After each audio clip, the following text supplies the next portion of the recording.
was enough to say, can we just do that at the 9 a.m. hour?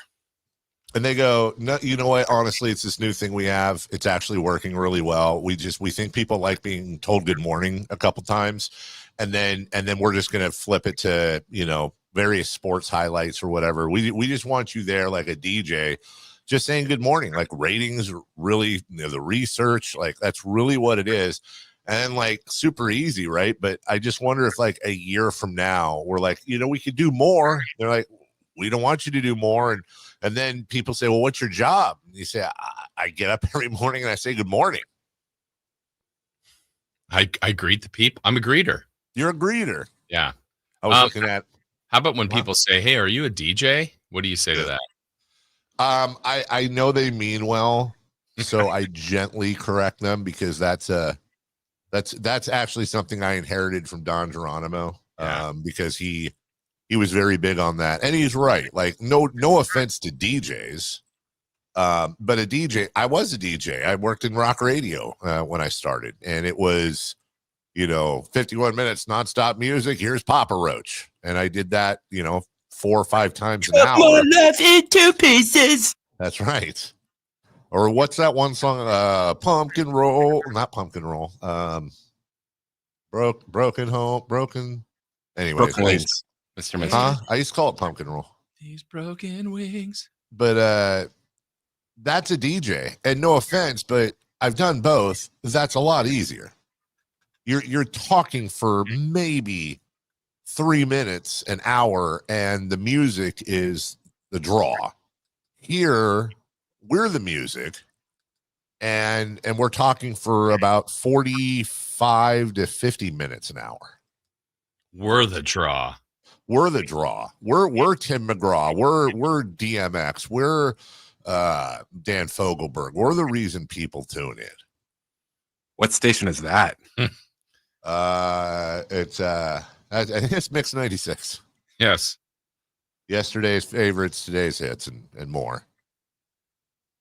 Honestly, for those who might think I'm taking a shot at Mix 96, like I legit listen to Mix 96 a lot.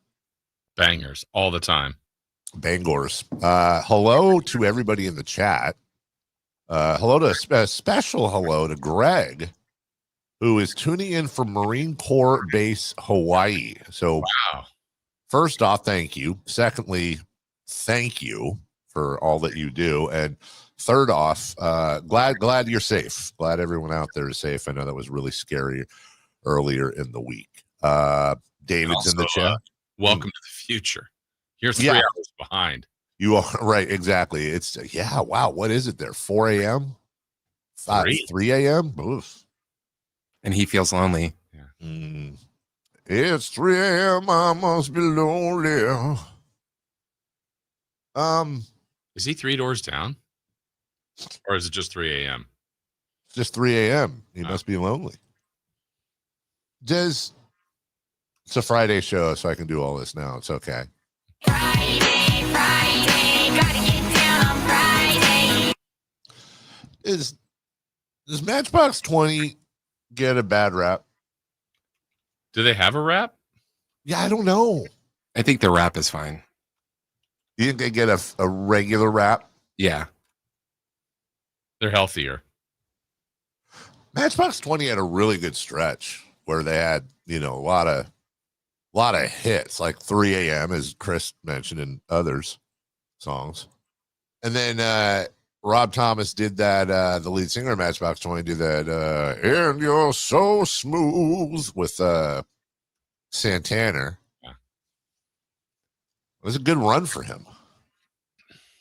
And I think he did like the theme to the NBA on ABC one year, the playoffs. I'm telling you, I think Rob Thomas sang a playoff, you know, like the playoffs come and they do this like new theme and a song. A pop. I think, Chris, will you check that? I'm 99% sure Rob Thomas, it was ESPN or ABC or both. He did like this song for the playoffs one year. They used his song, but I in my mind, I see these promos and stuff where he's like got like shiny walls behind him and he's grabbing the mic and he's singing while they intersperse basketball highlights. Pretty sure that happened. I think these are dreams. Let's see. Greg, they were dreams. Or excuse me, David, good name, says, back when Dave hosted the late night show on 1140, those were the best days. Such a fun off the rails show. It was fun and off the rails. We made no money and we liked it. And we were basically told not to lose the license, and we didn't. And it proves that if you just stick around long enough and annoy people, eventually they will give you the morning show.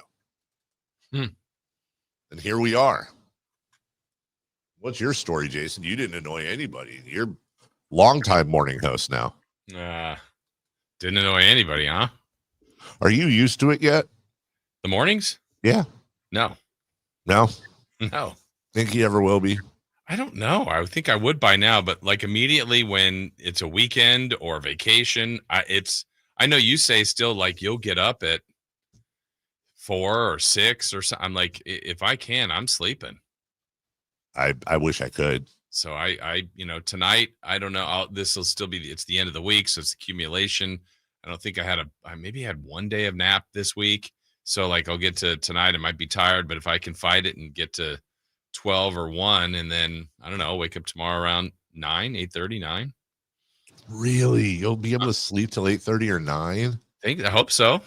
I wish. I'm so jealous. That's such a good superhero thing that It's you are probably able my to do. favorite trait that I have of me, if I can keep it going. But it's also not good that I also can fall asleep like that. So I could be, on the couch watching a movie or something, and oh, you awake? Oh, I wasn't sleeping. I wasn't sleeping. Now, don't get me wrong. I share that same dad trait where, yeah, I will absolutely randomly fall asleep in different places in the house on a Sunday, and I will pretend I'm awake and tell everybody I was watching that on TV, which of course my dad did before me. Yeah. I just can't. Why it's such a sin to be asleep, but we all fight it and pretend that we weren't. I think we were talking about this the other day, right? I think sleeping and crying are seen as sins. Like, no, I wasn't. You were. Like, okay, Yeah. You were sleeping. Ooh, oh no, you were sleeping. You're so weak. You caught me. You'll never defend the castle. So I can't really find any spots, but I've got that Rob Thomas in 2005 had a song, This Is How the Heart Breaks, used for the NBA playoffs on This ABC. is how the heart breaks. Yes. And also in 2009, Give Me the Meltdown, used during the NBA playoffs on ABC. Give me the So meltdown. Yeah, so 2 times. That's not an uplifting NBA playoff song.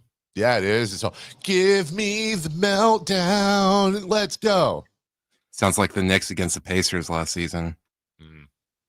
Yeah, this is how the heart. Yeah, that is 100% the song. Wow, 2000. So 20 years ago, I have a random memory of Rob Thomas singing the theme song. Timely and topical. Second to last year, the Kings were in the playoffs before 2023. Yeah, it was a loss to Seattle. Chris, do you remember? Seattle. Yeah, who are they? Yeah, who are they? Why? They're Sonics, and apparently they're super. Chris, I'm afraid to ask this, but he says we used to play that one saxophone song and sing along to it. Oh, it was called Runaway by Sunstroke Project. What? I have no memory of that. That one sax song and sing along to it. Runaway by Sunstroke Project. Could not. I'm afraid anytime somebody brings up a night show thing. Feel like that's a setup.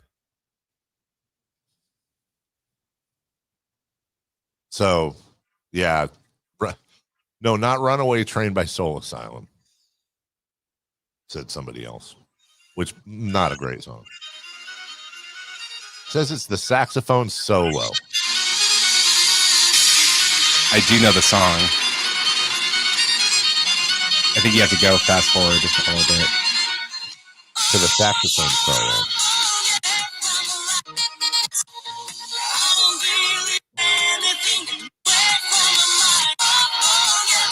Anything?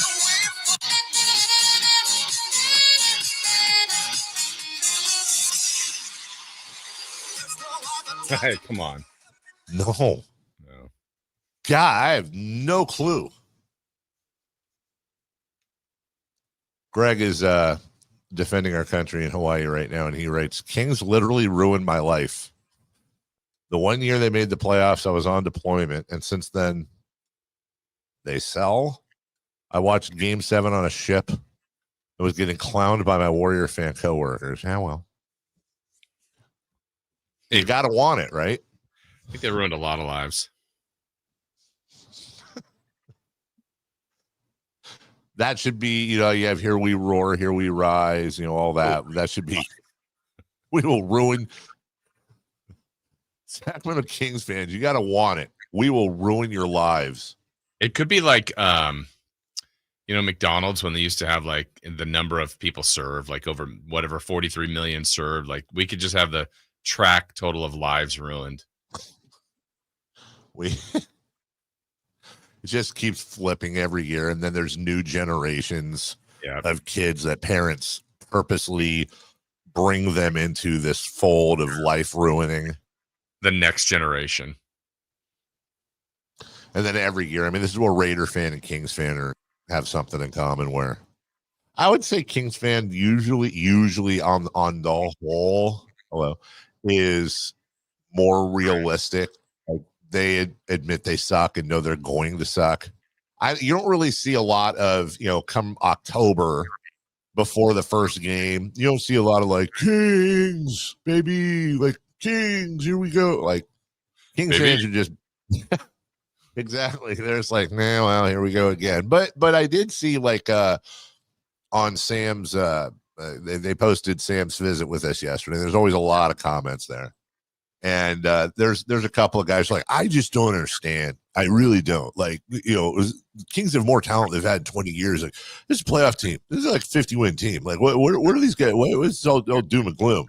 And I used to be like, you're wrong. And now I'm just like, you know what, man? I hope you're right. God bless you. Pat on the head. Like, he'll learn. He'll get it with us old heads. We've been here before. Been here before. This is how heart breaks. You don't remember that, Jason? I do. Okay. Sean says, I seen the Naked Gun last night, and it's a must-see this weekend. Yeah. Way to go, Sean. I believe we have a movie review coming up at 6:45. We do. Well, actually, Junior, little David, saw the movie. So he's going to review it. Do you think he'll like it or not, Jason? Wait, say that again, Dave? Do you think he'll like it or not? I think he'll love it. This is pretty weird for me because my dad took me and David's mom to go see the first Happy Gilmore at the State Theater near Florin Road. Oh, wait. Is the review of Naked Gun or of Happy Gilmore 2? Happy Gilmore 2. Oh, okay. Yeah. I think it'll be mid. I just hope that Chris has not infected young David with his general malaise, speaking of the military. I will let you in on a little secret. He does not care about anything I say. So I cannot sway him. Kids are good at putting that out there, but because they're trying to be cool, but I gotta think deep down inside you have an influence on him. Like he goes home, he's like, "Oh, my cousin Chris is so cool. He works at the radio station." I With Pat can't. and Tom Never come out of his mouth. Well, he draws a picture of me getting eaten by piranhas and thrown into a fire. I like those. You got a big plan? I'm just wrapping up here. You got big plans this weekend, either of you? SummerSlam.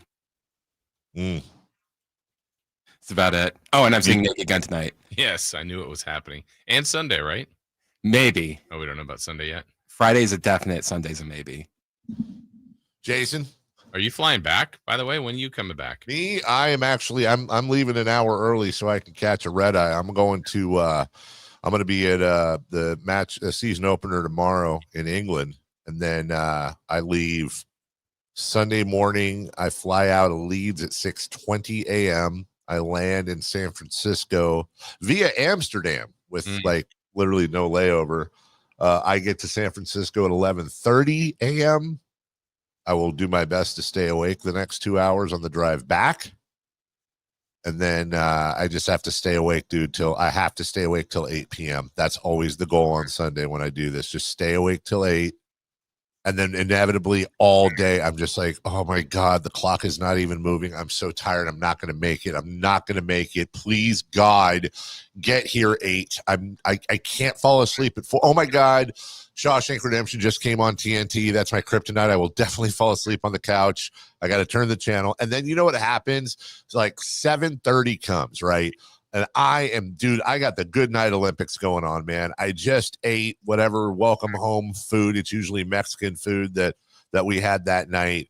I will go upstairs. I'll take a nice long, hot shower, hot steamy shower. I'll get my little Sacktown Sports pajamas on, nice and silky. I'll put my little hat with the little bauble hanging off of it, my pajama hat.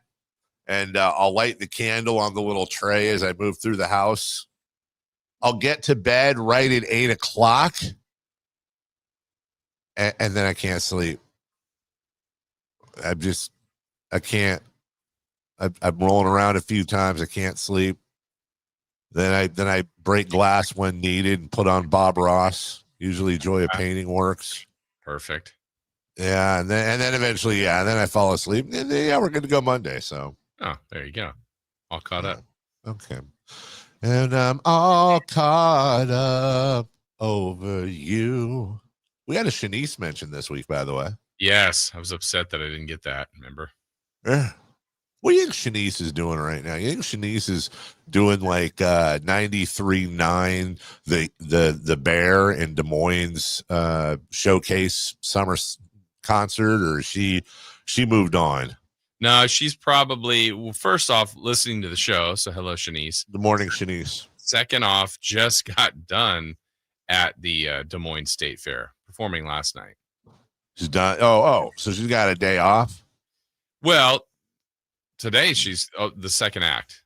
She's moving on to Cedar Rapids. Ooh, the big that's the big corn festival blowout weekend. Yes, corn. In case you're wondering, and then we'll move to leading off, that she has been married for 25 years to Flex Alexander. You go, Flex Alexander, I know him. Well, just in case you haven't, he's an American actor, comedian, and dancer. Was in Snakes on a Plane. And let's see. I don't a discography. When we last heard from Shanice, it was her album Every Woman Dreams in 2006. Got a couple kiddos. Had some health issues in 2024, but seems good. So, any siblings? And does she have any siblings? Yeah, because if so, and they had kids, they'd have Shanice and Shanephew.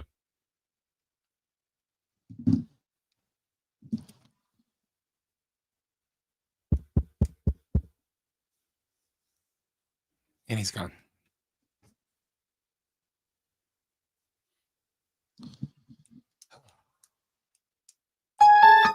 Ouch. Ouch.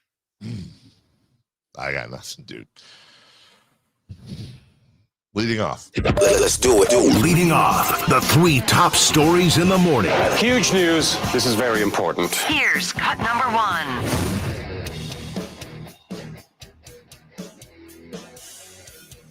Swings and he belts one deep down the right field line, headed for San Francisco Bay.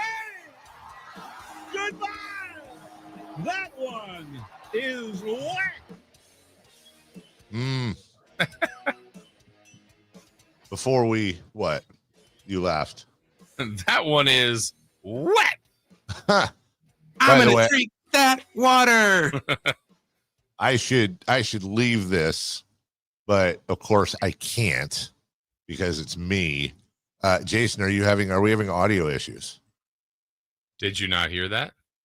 No, I did hear that, but you were IFB and Chris something, and I know you were Yeah, also. but everything's Computers. Oh, the computer. Nothing's working. Yeah, we've been having some internet issues today. I got you. Okay, I was just making sure. I recognized the double hand wave look Jason had, and I was just making sure it wasn't on this end. The voice you heard was Hall of Famer John Miller. The crack of the bat you heard was off the bat of Mike Yastrzemski. He had multiple splash hit, walk-off home runs, and, carved out a career with the San Francisco Giants. I was trying to think of the Giants equivalent, just the San Francisco Giants equivalent of Mike Yastrzemski, because he's not one of the all-time great Giants. He's certainly not one of the all-time worst Giants. He's definitely a guy that's going to get a huge ovation anytime he comes back. Fans love him. He did all he could when he was here. He was proud of the shirt he was wearing and the name on the front and all that fun stuff that people appreciate. And so far, the best I can do is Robbie Thompson. Brandon Belt? I think Belt was better than him, though. Probably. Well, it was Thompson. Thompson was, look, I'm not ripping Robbie or Mike Yastrzemski. Just Robbie Thompson was, he was a great Giant for, but his number ain't getting retired. No Hall of Fame, nothing like that's going on. It was not even a question. Angel Pagan. Yeah, maybe a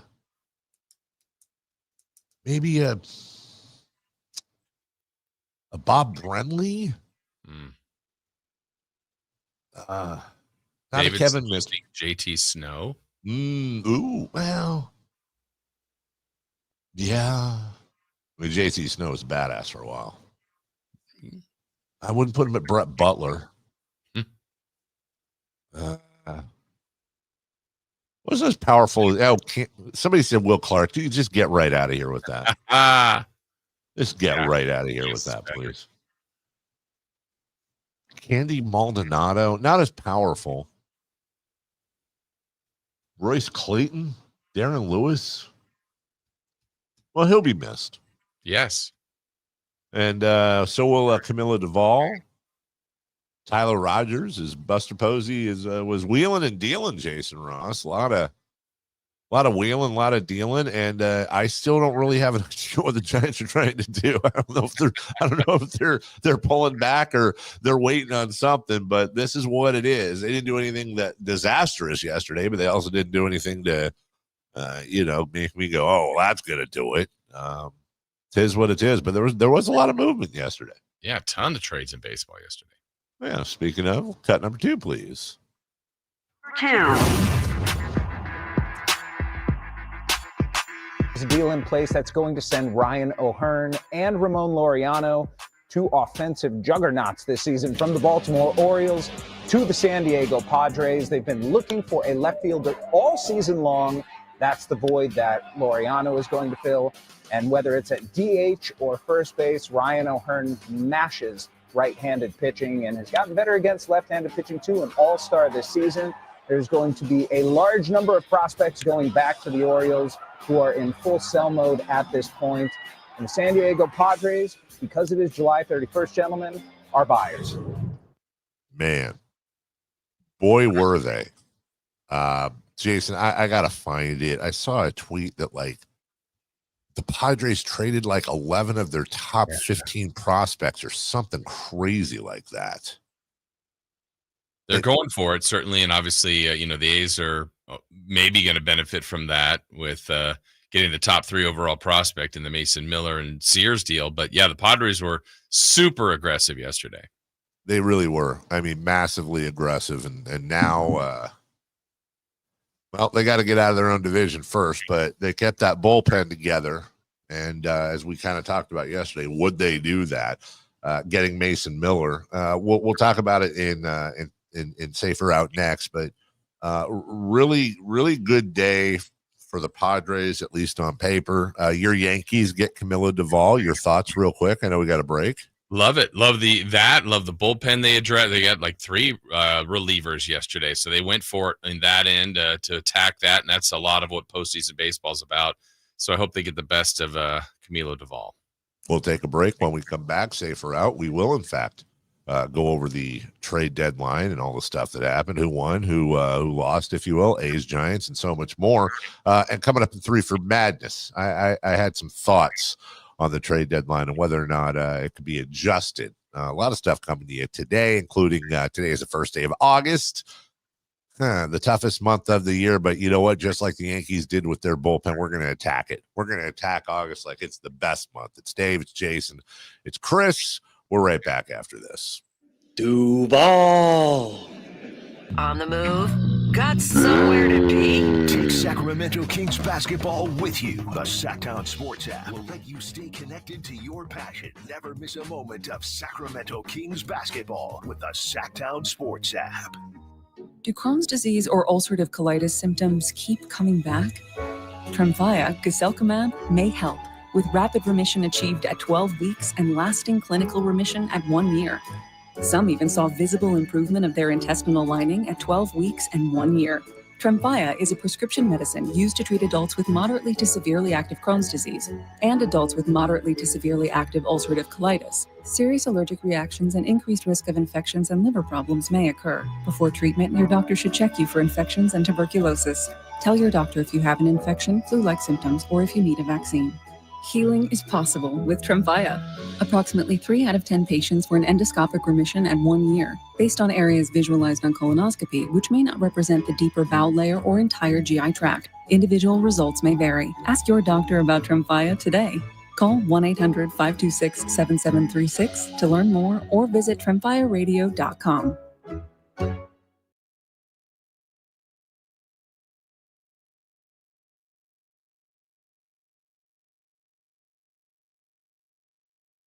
The Giant Summer Sale is here. Get giant savings on our Giant selection only at Folsom Lake Honda, your one-stop Honda shop. Looking to own or lease? Save during the Honda Summer Event and drive a brand new Accord or Civic. See all our specials at FolsomLakeHonda.com. As a family-owned and operated dealership since 2009, customer service is our #1 priority. Our customers love doing business with us, and you will too. Folsom Lake Honda. Go to FolsomLakeHonda.com. Your one-stop Honda shop. Carmichael Dave here for my friends at American Energy Heating and Air. Yes, I always tell you they are a family-owned operation, been in business since 81, A-plus Better Business Bureau, but it is hot. We are in those Sacramento hot months. I want to focus on them being your second opinion partner. What does that mean? Maybe you've got somebody you're working with or you've worked with in the past in the HVAC world. Guess what? They want to give you a second opinion. How much does it cost? Nothing. You call them up and say, hey, can I get a second opinion on this deal? They come out and they either say, wow, that's a great deal. You should feel better about that. Or they say, we can beat that price. And usually they're going to beat it by a lot. Guess what? You just saved money and it didn't cost you anything to find out. It's a no-lose situation. Go with a trusted company. American Energy, 916-520-9990. That's 916-520-9990 or AmericanEnergyAir.com. Jingle Singers, take it away. Call 916-520-9990 now. Or out. It's time to go around baseball. 3 pitches, 3 swings. It's safe or out on the Carmichael Dave Show with Jason Ross. All right, we'll get to 3 for Madness at the top of the hour. Also, the Knicks spent some money extending one of their players, little David, Chris's cousin's going to give us a Happy Gilmore 2 review. But in the meantime, Chris is going to give us 3 questions. It's safe or out. Question 1, please. How you doing? Good. You? Good. Now I can get 4 in. Aha! I see what you did there. Well, then question 2. What grade would you give the A's trade of Mason Miller? A, at least. At least. It's just a hell of a trade. They grabbed the number 3 prospect in all of baseball, and the Padres, obviously, number 1 prospect. They grabbed, I think it was, 3 of the Padres' top 13, 17, something like that. At least 3 of their top 20 prospects as well for a very, very good, but also he's a reliever. He's a hell of a reliever. I'm not going to be dissing Mason Miller. He's got one of the most, if not the most, electric arm in baseball. And, Jason, there are rumblings in reading some of the breakdowns of the trade that the Padres may go the Yankees route and try to move him to a starter next season. And the Yankees were successful doing that. What was it, Clay or someone. Holmes. Well, yeah. Thank you. So that being said, look, it's just it sucks. It's the world the A's live in. I wish they could just acquire a ton of players and keep Mason Miller. I very much understand A's fans worry about that, but on paper and almost certainly in reality, that's going to end up being a hell of a trade for the A's. Yeah, I mean, again, we're working on potential here, but that's it, he's rated the third best prospect for a reason. He's only 18. I was thinking about this. It would be great if we saw him get called up before the A's allegedly leave Sacramento. It'd be nice to see him here play in a year or two. Maybe that would be awesome. The other one I saw is someone equated this to when the Padres, this might be the reverse for the Padres, but a few years ago when they traded James Shields to the White Sox for then, I think it was a top 5 prospect in all of baseball, Fernando Tatis.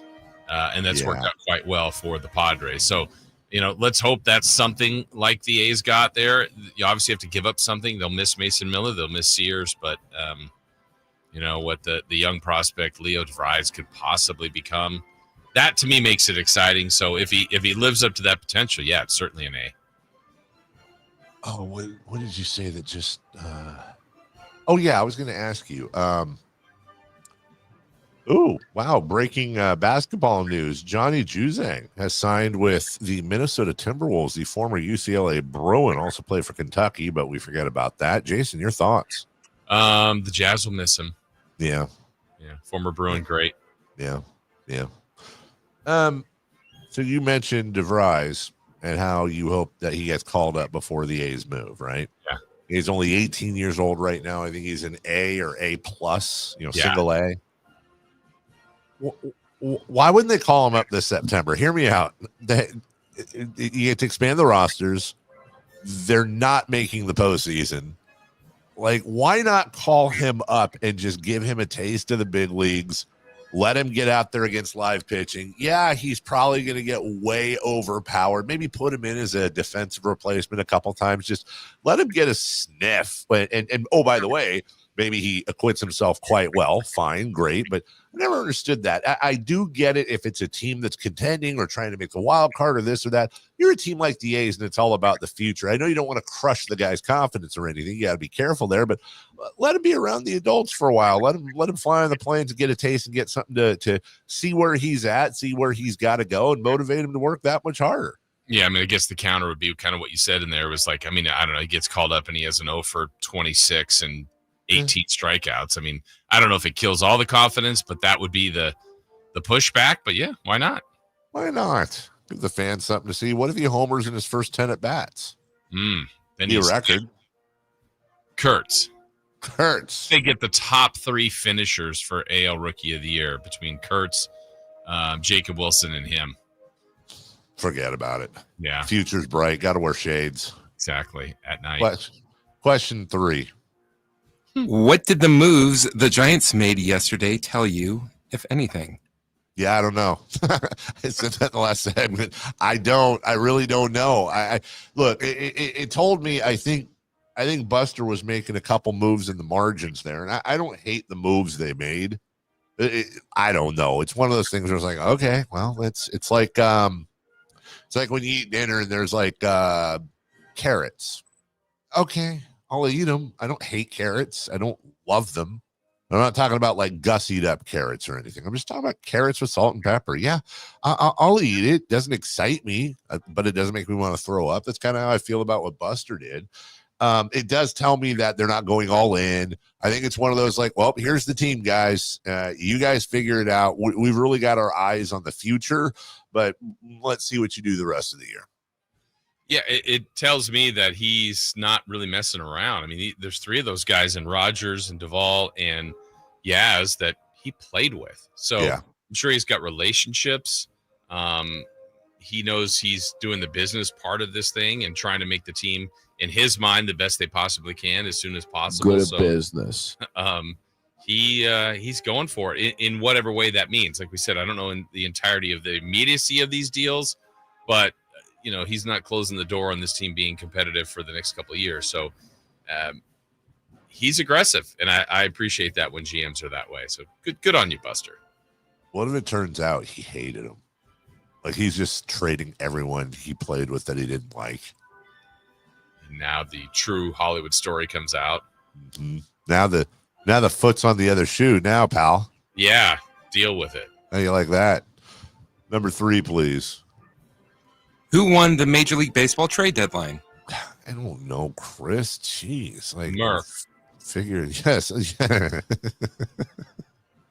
America won the trade deadline. Honestly, if I'm a Padres fan, I'm worried about the future. But guess what? If they end up getting to and or winning the World Series, nobody's gonna care. Nobody is gonna care about giving up prospects because look, prospects are prospects. Whether it's Brian Taylor of the Yankees, whether it's not Santana Moss, crap. I always remember the pitcher for the Giants that was like the can't miss prospect in the 90s, and then he pooped out. Huh? And then he missed. Yeah, and then he missed, and they like traded him to Pittsburgh or something. But he was like a top 5 prospect in base. Anyways, you never know. But honestly, I would say you get Josh Naylor, you get Eugenio Suarez, the only player in Major League Baseball with a 5-syllable first name. And by the way, they both hit a ton of home runs. I'm going to give it to Seattle. I think Seattle was already pretty good. They got a little more pop. Yeah, I think it's going to be interesting to see. I think the Padres and the Yankees both were aggressive as far as a bullpen goes. The Padres got a few position players too. Some of the other teams were a little bit quiet. So, Phillies were aggressive in the bullpen. I think bullpen is so important come postseason time. So which of those pitchers pitch as well? But it kind of seemed like the top 8 were the teams that were all trading for players and everyone else was giving them the players. So it was seemingly a common theme around the trade deadline yesterday. Nah, it really was. Oh, Solomon Torres? Solomon Torres. Thank you. Who brought that up? Cam. Thank you. God, I was looking it up and I was trying to find it. Solomon Torres. Remember him? Yeah, Santana Moss. What was the other Santana Moss? Mike Remlinger out of Dartmouth. I remember reading some like Beckett magazine where they would like break down stuff for the Giants. It was like Mike Remlinger out of Dartmouth. High baseball IQ Ivy Leaguer. He's going to be huge. We still waiting on Joey Bart? Wow, dude. You really? Too soon? Way too soon. You mean number 2 pick in the draft, Joey Bart? Yeah. Just wait till he comes up. Well, he's probably playing right next to Greg Jeffries and Kevin Moss. Yeah. Yankees legend. I had so many Greg Jeffries and Kevin Moss cards. You were ready to cash in. That was going to pay for my future kids' college education. You know what? None of it's paying for my future kids. All baseball cards with me growing up sucked, man. Like I had like all the 86, 87, 88, 89, 90. There's like 4 cards in there worth of crap. Now they're worth like 9 cents. Why didn't I just exclusively collect sets of 84, 85, 86 basketball cards? You're too worried about your Giants. Yeah, all those Will Clark. I have an entire binder of Will Clark rookie cards at home to this day right now. I should bring it in sometime. You can all look at it. That'll help pay for a page of Avery's books. That might get her maybe a grande latte at the Starbucks. Maybe. No whip.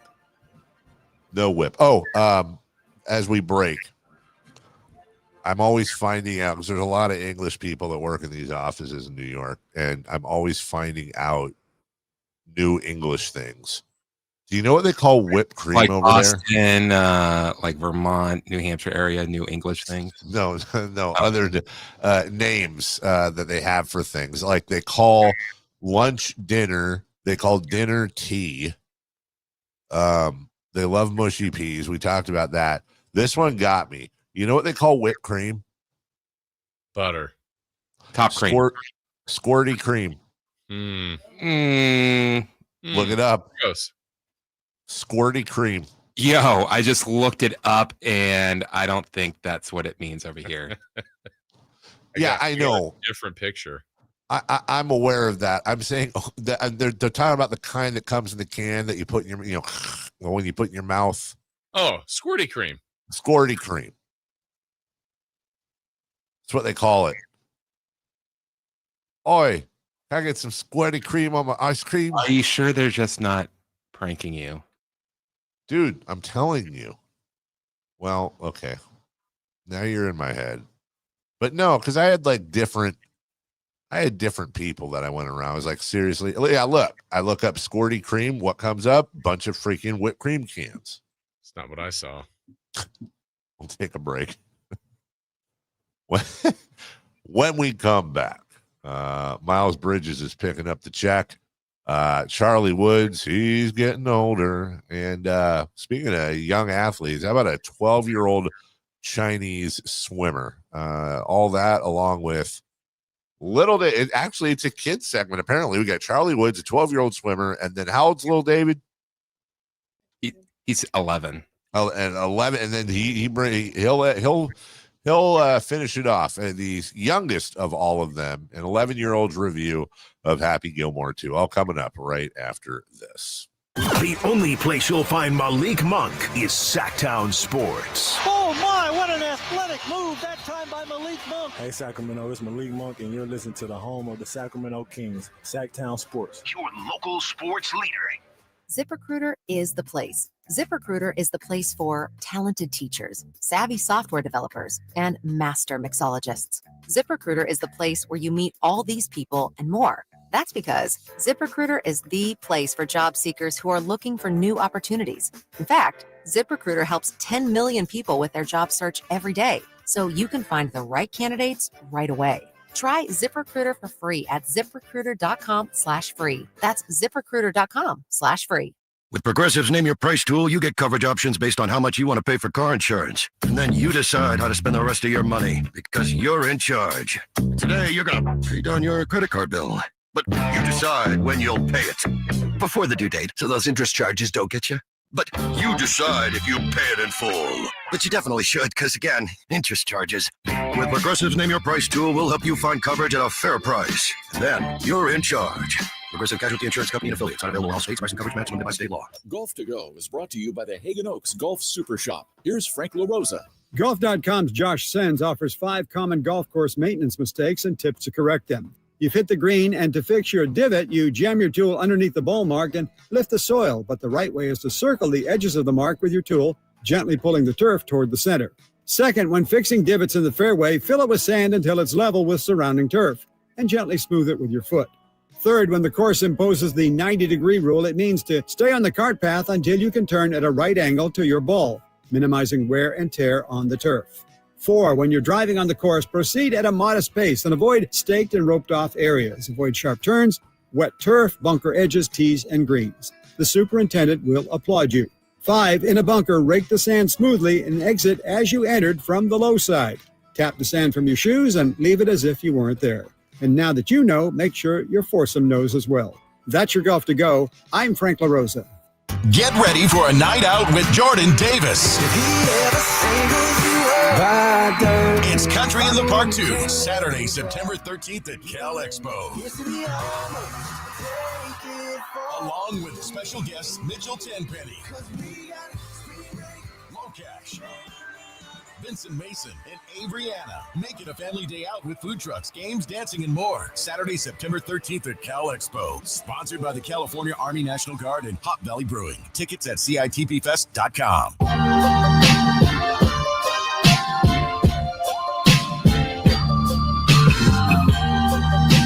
The Carmichael Dave Show with Jason Ross. Call or text at 916-339-1140. On Sacktown Sports. They're asking in the chat, it's Friday. Since last Friday, I brought in my kids. Where are they? Guarantee you they're sleeping. That was a one-off, guys. You might see my son in next year, but I don't know if I'm doing that again. It went from me being worried that my daughter would have nothing to talk about to me being worried that I was not going to be able to talk at all during my show because I had Yappy McYapperton going. Then the kids just ended up just owning me the whole show. So I thought it was great. I know, I'm sure you did. It was great. Jess is in the chat. She was in yesterday. She's always very welcome. I to use an English term, I've noticed this about Jess the last couple of days. She is what they would call, she's a little cheeky, if you will, in her texts. A little cheeky. Cheeky Friday. Mm-hmm. How are you, Jason? Good? I'm cheeky. You cheeky? Uh-huh. Ready to find out why I'm wanting to talk about a 12-year-old Chinese swimmer. Sure, please tell. I am happy to. Her name is Yu Zhidi, and she won a bronze medal at the Swimming World Championships. Depending on the school system, that would be a 6th or 7th grader. She's been close before to winning an individual medal, but the governing body for World Aquatics is 14, as 14 years old at the limit. But there is a loophole where younger athletes could reach the worlds if they surpass a tougher time standard. They're now talking about going back and reassessing the limits, because there is a 12-year-old that just won bronze. So get ready, Olympics. Another what? One of the Summer Olympics? One of the Summer Olympics. 28 in LA. Wait, did we just have Summer Olympics? Oh, we did, huh? Last summer, right? Yeah. Where were those at? Beijing? Paris. Close. Just outside of Beijing in Paris. Okay, is it weird that honestly I don't have a ton of memories of the Paris Olympics, and it's weird that it was just a year ago? Yeah. The only thing I really remember was the opening ceremonies with the metal band. I remember that. Who was the star of those Olympics? Well, you Simone Biles? One of them. Okay. Some would say Steph. Some might say what's her name from track? Sydney something Lavron. Oh, Noah Lyles was the fastest man. He won the 100. That's right. Weren't they swimming in like tainted water for the triathlon or something? Our water is just fine. Screw you. Oh, so that means no Winter Olympics this year. We got to wait another year. One more, yeah. I love the Winter Olympics. Do you? It's just the Summer Olympics. You're into a lot of sports that you wouldn't normally be in, but a lot of them are whatever, regular. But in the Winter Olympics, like these are things I only see every 4 years, like bobsled, bobsleigh, skeleton. Mm-hmm. I'm here for all that. Luge. Ski jumping, luge. It's not like a year. It's like a few months from now, right? It's the beginning of It's the beginning of 2026, right? Oh, is it? Yeah. Yeah, it's every 2 years from the. Oh, it's like February, right? Should be 2026. Yeah, that would make sense. Yeah. Oh, well, that's cool. Well, hey, everybody, the Olympics are coming. Yeah. Does anybody know where the Winter Olympics are going to be? Kazakhstan? Yes, you're correct. Lake Tahoe. I'm going to say somewhere in Italy. It should be in Austria every year. North Pole. Hey, Dave was right. Italy? Milan and Cortina d'Ampezzo. What did you just say? You don't speak Italian, so you probably didn't understand. Yeah, I knew exactly what he said. That's weird. Ice skating. Not anymore. I used to be into it a little bit. Short track? For ice skating? Speed skating? Speed skating, I'm 100% into. 100%. I love watching people like they're going around the track super fast, and then someone just biffs it and slides like 300 yards and smashes into the wall. Love that. What would make it more fun is if they had the walls kind of elevated a little, like spooned up, so that when you slide, then you go whee, you jump, and then you land in those Chuck E. Cheese balls. Oh, perfect. Yeah, long jump for sure. What's the one where you like ski and then shoot? Biathlon. Yeah. Now I'm trying to think. Would there be like a? I like the skeleton.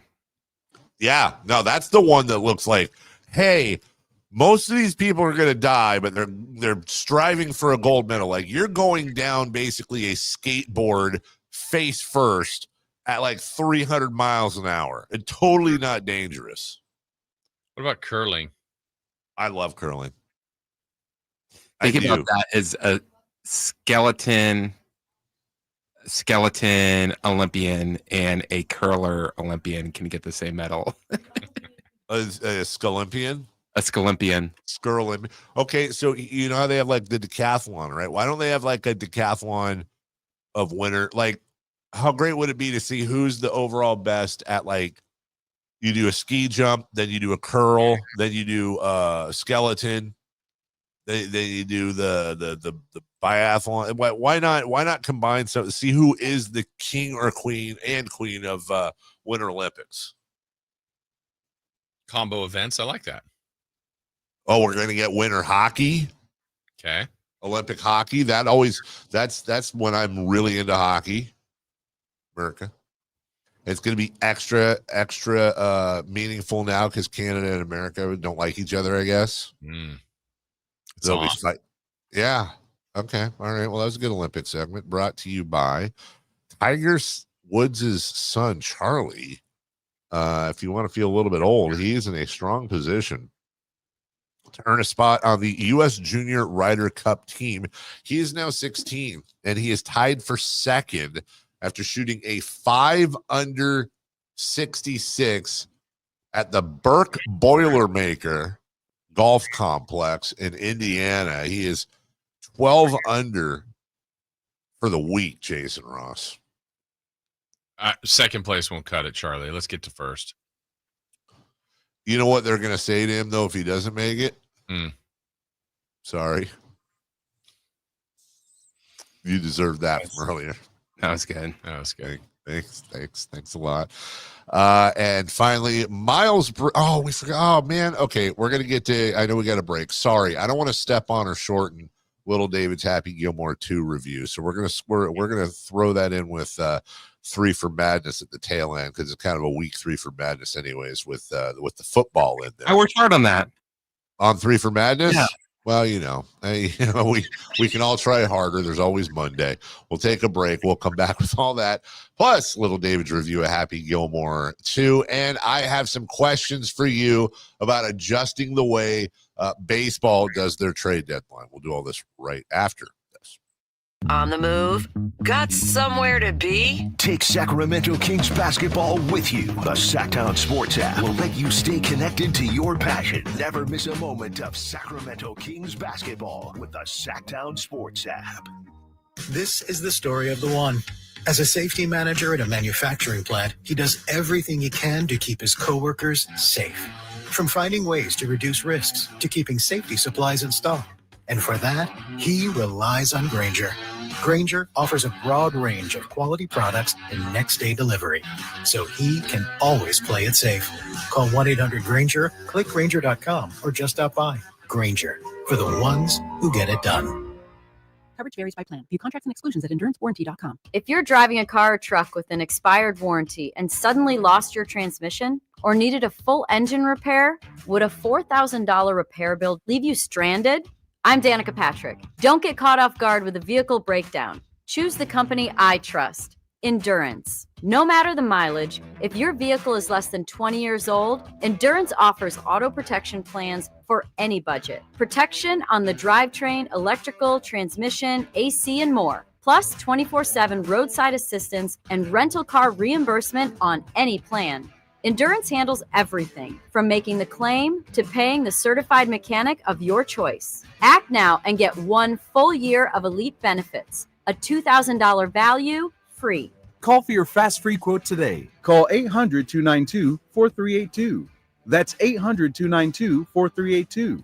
800-292-4382. The IRS finally caught up with Louie. I hadn't paid my taxes in 8 years. I owe the IRS a lot of money. Louie was in deep trouble. We're going to take your house, put a lien on your bank account, garnish your pay. They don't care. They're going to take your paycheck. Louie found out about Optima Tax Relief, the leading tax resolution firm. A+ rated by the Better Business Bureau, they've resolved over $1 billion for their clients. Optima Tax, they helped me. They calmed me down. They made me feel comfortable, and I trust them. Louie has a lot to be thankful for. I don't owe the IRS anymore, and I'm able to live a comfortable life, a lot better life. It was because of Optima Tax. For tax help you can trust, call Optima now for a free consultation. Take it from Louie. If you owe the IRS, don't go it alone. Give Optima Tax a call. They can help you. Call 800-343-6460. 800-343-6460. 800-343-6460. Optima Tax Relief. Testimonial from an actual client. Some restrictions apply. For complete details, please visit OptimaTaxRelief.com. For 25 award-winning years in Northern California, Ashton & Price is your local injury law firm. Pro attorney tip: if a firm presents as local but they're in LA, red flag. If your first consultation is not with a lawyer, big red flag. At Ashton & Price, your first consult is with a local attorney, and if serious injury prevents travel, a lawyer will come to you. Still not enough? George Washington's my uncle. At Ashton & Price, no red flags, just red, white, and blue. Remember, for the best advice, don't think twice. Call Ashton & Price. When I was in Iraq, our convoy was hit. It was bad. After I came home, I could still hear booms and see tracer fire. Makes it hard to be a good mom. As America's veterans face challenges, DAV is there. I'm Naomi Mathis, Air Force veteran. With the right support, more veterans can reach victories, great and small. With help from DAV, I was able to begin to heal. DAV provides a lifetime of support to veterans of every generation, helping more than 1 million veterans each year. Today, I'm part of DAV. We're veterans helping veterans to get the benefits they've earned. And I give my veterans my all. But there's more to be done and more victories to be won. My victory is being able to be here for my children. Naomi Mathis, thank you for your service. May your victories inspire many more. Support more victories for veterans. Go to DAV.org. Save $12,000 off MSRP. Every new 2025 Silverado 1500 5.3 liter at Maida's Elk Grove Chevy after all rebates. And Maida Chevy has one of the largest selections in the Sacramento area. Plus $12,000 off new Silverado exclusively at the Maida Chevy Silverado Supercenter. Now that's big, huge. See them all at MaidaChevy.com. Together, let's drive. Excludes work truck. Must trade in 2011 Chevy car or truck. Not available with special financing, leasing, some other offers. Made a great deal at Maida. KHD1 Sacramento, KYMX HD3 Sacramento. Your home for Kings basketball for over 25 seasons. Hammer time thrown down by the league. From the Power Business Technology Toshiba Studios. Sacktown Sports, 1140. 3 questions, 3 answers. It's 3 for Madness on the Carmichael Dave Show with Jason Ross. Here's question 1. All right. Welcome back. Carmichael Dave, Jason Ross, Chris Rillard. Hey, just took a look randomly as I was scrolling through my phone. I have an app on there that shows my little stock market account. Just some advice to everybody today. Just go ahead and erase that app off your phone for today. Does not look like it's doesn't look like it's a good start to the Friday. My goodness gracious me. Holy moly.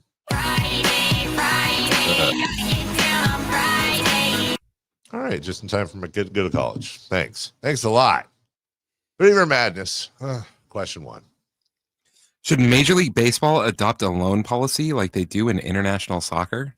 Okay, so I was having this conversation with somebody in the office out here. I was talking about the deadline, and they were fascinated at how we do things in the American sports. Like, it was just this fascinating thing. Like, what, really?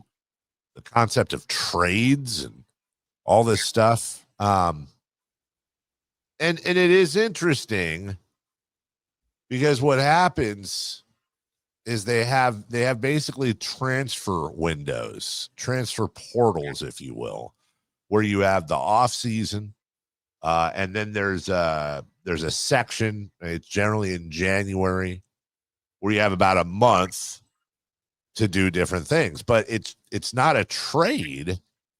It's imagine it's the Bulls have I don't want to be using the Bulls because we deal with them all the time. The Bulls have agreed to a deal with the Sacramento Kings for Keon Ellis, and the Kings will receive a $65 million fee for the rights to Keon Ellis and his current contract, which would then transfer over to the Bulls. And now that money can be used almost like in a salary cap form for the Kings that year to go out and acquire other players. And especially in the case like Keon Ellis, they got him for free, in the draft cheaply. And then they're able to turn this massive profit they turn around, they can use to buy it. It adds a different concept. And I found myself wondering if there's ever a world where baseball, because they have to do that, like when they got Shohei Ohtani, when they go over to Korea or Japan, there's generally a transfer fee or a purchase fee paid for the player.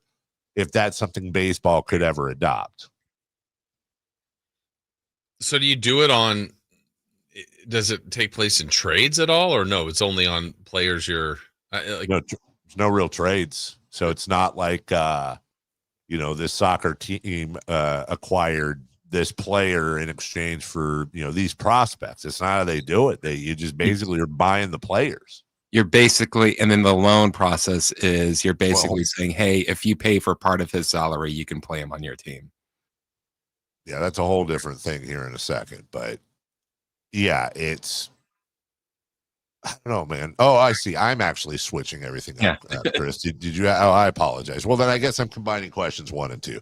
I thought we were talking about the first one. Yeah. So, sorry. Chris said loans. I, for some reason, read my next question, which was about buying players. So that's why that was confusing to everybody but me. Am I having a stroke? Mm-hmm. Now, in the case of loans, we'll just combine these here. Question 2. Okay, we're not adopting a player transfer fee system like they do overseas. We'll have the whole conversation in one segment. So this one is actually a little more intriguing to me. And this is loans. So imagine that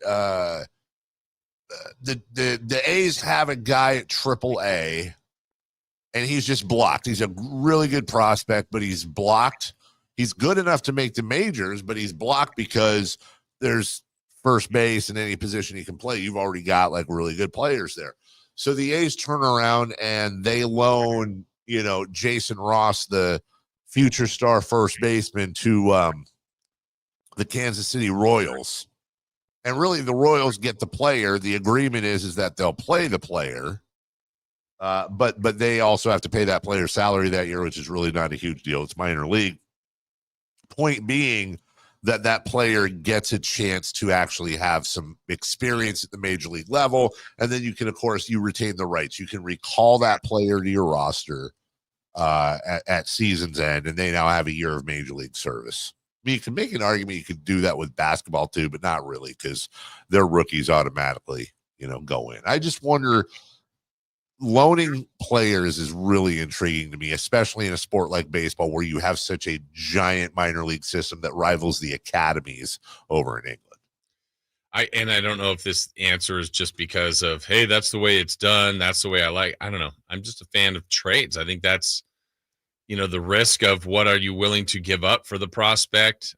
You're giving up, or player, and you give that up. And it feels like, who was it? Didn't Ricky Henderson always seem to get traded about the deadline and then go right back to the team that he was on? Yeah. So it almost felt like a loan in a sense, but they had to give up things to get him. So I don't know. I like it the way it is.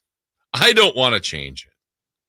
I always want to make stuff better, but to the point where you try to screw around with stuff. If it ain't broke, don't fix it. It's not broke. I do like the system that they have where basically you sell your salary cap is basically a percentage of your team's profits throughout the year from the previous few years. And that profit is season tickets, TV deals, merchandise sales, But a lot of teams gain profit off of, they grab these players at 12, 13 years old. They bring them up through the academy. They invest, let's say, $100,000, $200,000 on these kids. And then they end up playing with them and they sell them off for $40 million. Well, that goes into what you can spend on the market. You can't go over that. There's a certain percentage, Jason, where you just can't go over. It's not even a salary cap. It's like, well, what did you make the last 3 years? You're only allowed to spend, 160% of that in the future, which prevents, these cajillionaires from coming over and just buying the league. And I wish there was a hybrid way we could do that with the NBA and baseball, especially because the salary system is just so far out of whack. Well, like we said the other day of baseball, how far it is from the top to the bottom. That's got to get corrected. It'll be interesting to loan a player out. Like, let me give you one last example, right? Let's take the NBA. Let's say, so the Kings, they're not making the playoffs. They're either 10 games out of the wild card or the play-in, or they're just like, yeah, we want to whatever. So the Kings have the opportunity to loan Domantas Sabonis to a contender. But in exchange, that contender, they have to work out a deal, which is, this is a hybrid now, where the contender would have to trade them. Like, for example, you could loan Domantas Sabonis to the Knicks because their center just went down and they need him for the playoff run. But in exchange, you get 2 future Knicks first-round draft picks, and you get Sabonis back the next year. That'd be too weird. No, well, in this international soccer example you've been giving, like, has there ever been a case where in that Sabonis story, let's say, that player gets injured on loan? Yep, sure is. Sure has been. Not that often. Yeah, you're risking. There's a risk there. The player could, of course, get hurt. The player could suffer a career-ending injury. There's all kinds of. You could send the player somewhere, and you don't like the way they coach. I mean, there's definitely risks involved, but you're getting experience for that player, which in this case doesn't apply to Sabonis. But also, I don't know. I'm kind of intrigued with the idea of being able to loan out your players in exchange for player capital. Also, any risk in, let's just use the Sabonis example again. Okay, he goes to the Knicks, plays there for a month through the playoffs, whatever that is. Then he comes back. It's like, I want to trade. That's the Knicks thing. That's why the Kings probably wouldn't loan anybody out. Because everybody come back and be like, I'm good. By the way, guys, breaking basketball news as both Keith Kreider and Sam Cipriano of Edge Sports, they're a couple of agents. I've told Shams Charania that the Minnesota Timberwolves, man, this is crazy.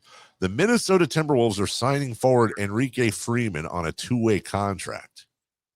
Wow. Yeah. What does that mean for LeBron's legacy? Great question. And when would they loan him out? We'll mull it. We'll Chris mull it. Question 3, please. Question 3. What, if anything, did you take from the Hall of Fame game? That it's just borderline meaningless. You're watching a glorified practice. The surroundings of it were great, but you're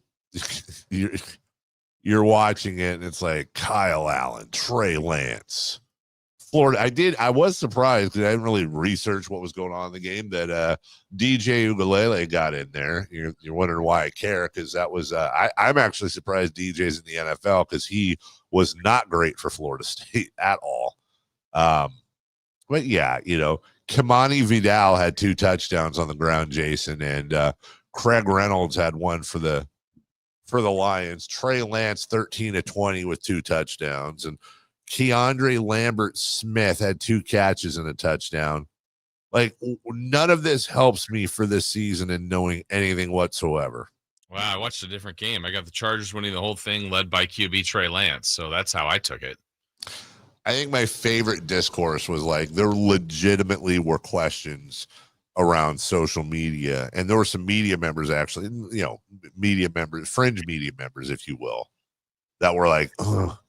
Did Kyle Shanahan give up on Trey Lance too early? He looked fantastic. Like, come on, man. Look, I'm rooting for Trey Lance, honestly. I hope that he does well, but I don't want to say these games mean nothing. Of course they do. These guys are These guys are fighting for their their NFL lives, if you will. But I'd be very curious to see how many players combined from yesterday's game. Like, what do you think the over-under is, Jason? Not counting Trey Lance. What do you think the over-under is on offensive players for the Chargers yesterday? Remember, they scored 34 points. If I told you the over-under on how many touchdowns they would score this year combined is 3.5. I'll take the under. I would take. Would you take? I almost said 2.5. Would you have still taken the under? I think so. Yeah. Okay. So 2.5 is probably where the number should be then, because you had to think about it. Yeah. It's just not gonna, Right. So, what did you enjoy it? I didn't watch a ton. Watched the Open like I said it would. Checked in a little bit. I think I saw maybe the beginnings. Yeah, it was the beginning series of the third quarter for the Chargers. Yeah, just I was glad to see football on the TV, but that's about all I checked out of it. All right. Yeah, not much. Whatever. We'll figure it out. Hey, all that tells me one more weekend. Yep.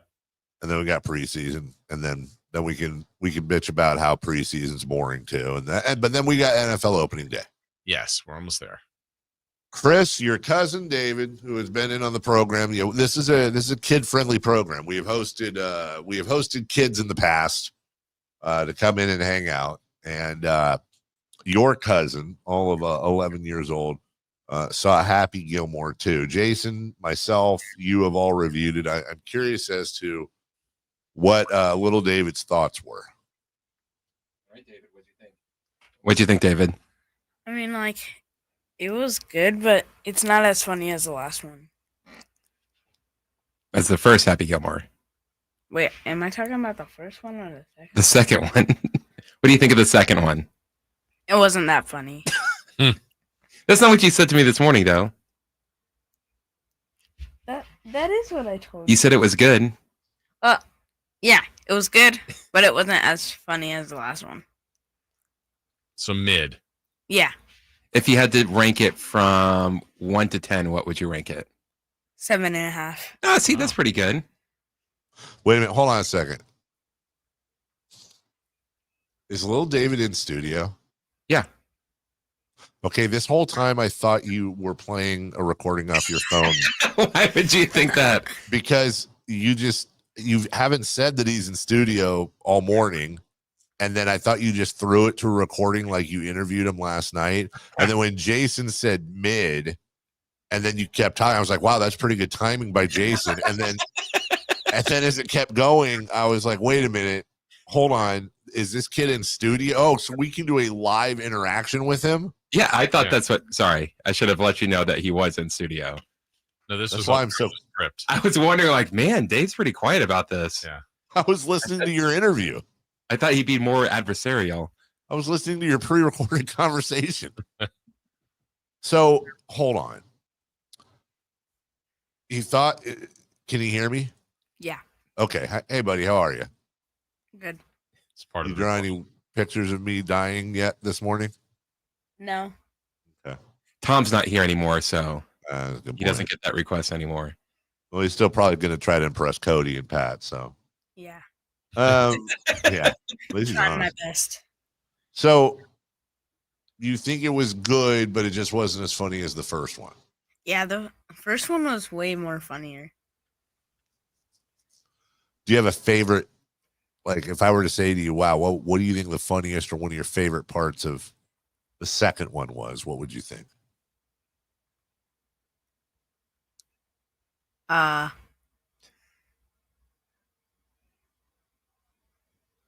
Go ahead. Yeah. I'm trying to think. Yeah, that's tough then if you can't think. Do you remember the first one enough to remember something that you thought was really funny in that one? Yeah, the part when Happy Gilmore, what's his name? The young caddies. Remember when I forget. When he choked him? Yeah, when he was choking him. There we go. That was my favorite part. So So did you think that the choking of the caddy in the first Happy Gilmore was funnier than the choking of the caddy in the second Happy Gilmore? Well, he didn't really choke the caddy in the second one, did he? Were you paying attention to the second one? Yeah. Did you at any point during the second one pull out your phone or some other device and start doing something? No. Okay. He's locked in. So if you had to give it a grade like you get in school, A, B, C, D, or F, what would you give it? I'd give it wait, what comes before B? A. A. I said before. A comes before B. I mean after. C. Okay. Between C and B. Actually, no, B. Okay. I can live with that. So not a 10 out of 10 like Dave gave it. No. No. Is there a movie? Funny. It just wasn't. So it was a 7 out of 10, a B movie. And it wasn't funny. But it wasn't funny. Which is what it was trying to be. Yeah. Yeah. OG Happy Gilmore rules. I mean, it's a pretty nice grading scale. If you'd have told me that little David didn't think it was funny and the first one ruled and this one just wasn't memorable, I would have said maybe he gives it a D or something, but you gave it a B. F. Is there a movie you've seen in your life, David, that you would consider a 10 of 10? Sandlot. Sandlot? Yeah. Weirdly enough, that's a correct answer right there. Okay. Yeah, Squints was my favorite. Why was Squints your favorite, dude? He was just funny. Yeah. Is there anything in particular he did that you thought was the funniest? When he fake drowned. Yeah. That's assault, brother. I think that's everybody. Every kid that sees that movie looks at that and goes, yeah. Or when he said that Smalls was a L7 weenie. That part's funny. Didn't one of the kids in that movie, I watched it. I never watched the very beginning and I never watched the very end. But I was watching like the epilogue when I just watched for like 30 minutes here and there when it's on TV. But in the end, when he, guys, do you remember in the end was the main kid announcing for the Dodgers? Yes. Yeah. Okay. Oh, but that was Smalls, right? Yes. Yeah. Yeah. Yeah. But correct me if I'm wrong. Like he wasn't really announcing. He was still. And was there even a microphone in there? It was like he was in at his kitchen table. Yeah. Yeah. No, he had a microphone. Broadcasting. He was in the booth. Yeah. I remember the Jet Rodriguez when he stole home, turned around, and gave him pointed like a up to him. But then, like, he pointed back, and it was, I don't know, it was weird. It was like he wasn't. I kept thinking, like, dude, you're on the radio. Like, say something. Maybe he's on TV. Oh yeah, he wasn't really saying anything though. He wasn't saying anything. Where's your paint a picture, dude? Maybe it was a television broadcast. And then also, I hadn't seen this in a long time, but like, wasn't it like, and Wendy Peppercorn and, they ended up having 7 kids, blah, blah, blah. And then wasn't one of them like, and then unfortunately a week after he died, like one of them died. One of them got really into 60s and kind of disappeared. Was that Yeah? No, it was the other kid with glasses. I can't remember his name. The one who brought the tobacco at the fair. Yeah. That's right. Well done. Oh, I'm thinking of I'm thinking of Chris Chambers and Stand By Me, who died in the knife fight. What? Oh yeah. Spoiler alert. I'm mixing up the movies. But he was being a hero. He saved someone else. Yeah. Remember the end when Richard Dreyfuss was doing the epilogue? Really? I saw that once, like a long time ago. That's said in the movie? Yeah. Oh yeah. When he's walking away, he just kind of disappears, and he talks about what happened to him. Oh, it was brutal. And this guy died in a knife fight, saving somebody else. Mm-hmm. Yeah, and it was also like didn't didn't Corey Feldman's character, like, didn't he say, like, he never got into the tried to join the Army or Marines, never got in, and then last I saw or heard about him, he was like doing odd jobs and just kind of being a drifter. Yeah. But those are the endings sad. Huh? Those are the endings that you like, though. I did, but like also like, dang, dude, like could have been like Vern went out and married Rebecca Romaine Ramos and he lost a bunch of weight. Which really honestly is true. Like, yeah. Big old pudgy Vern with the buzz cut who lost the comb in the railroad ends up marrying Rebecca Romaine. Cherry flavor Pez.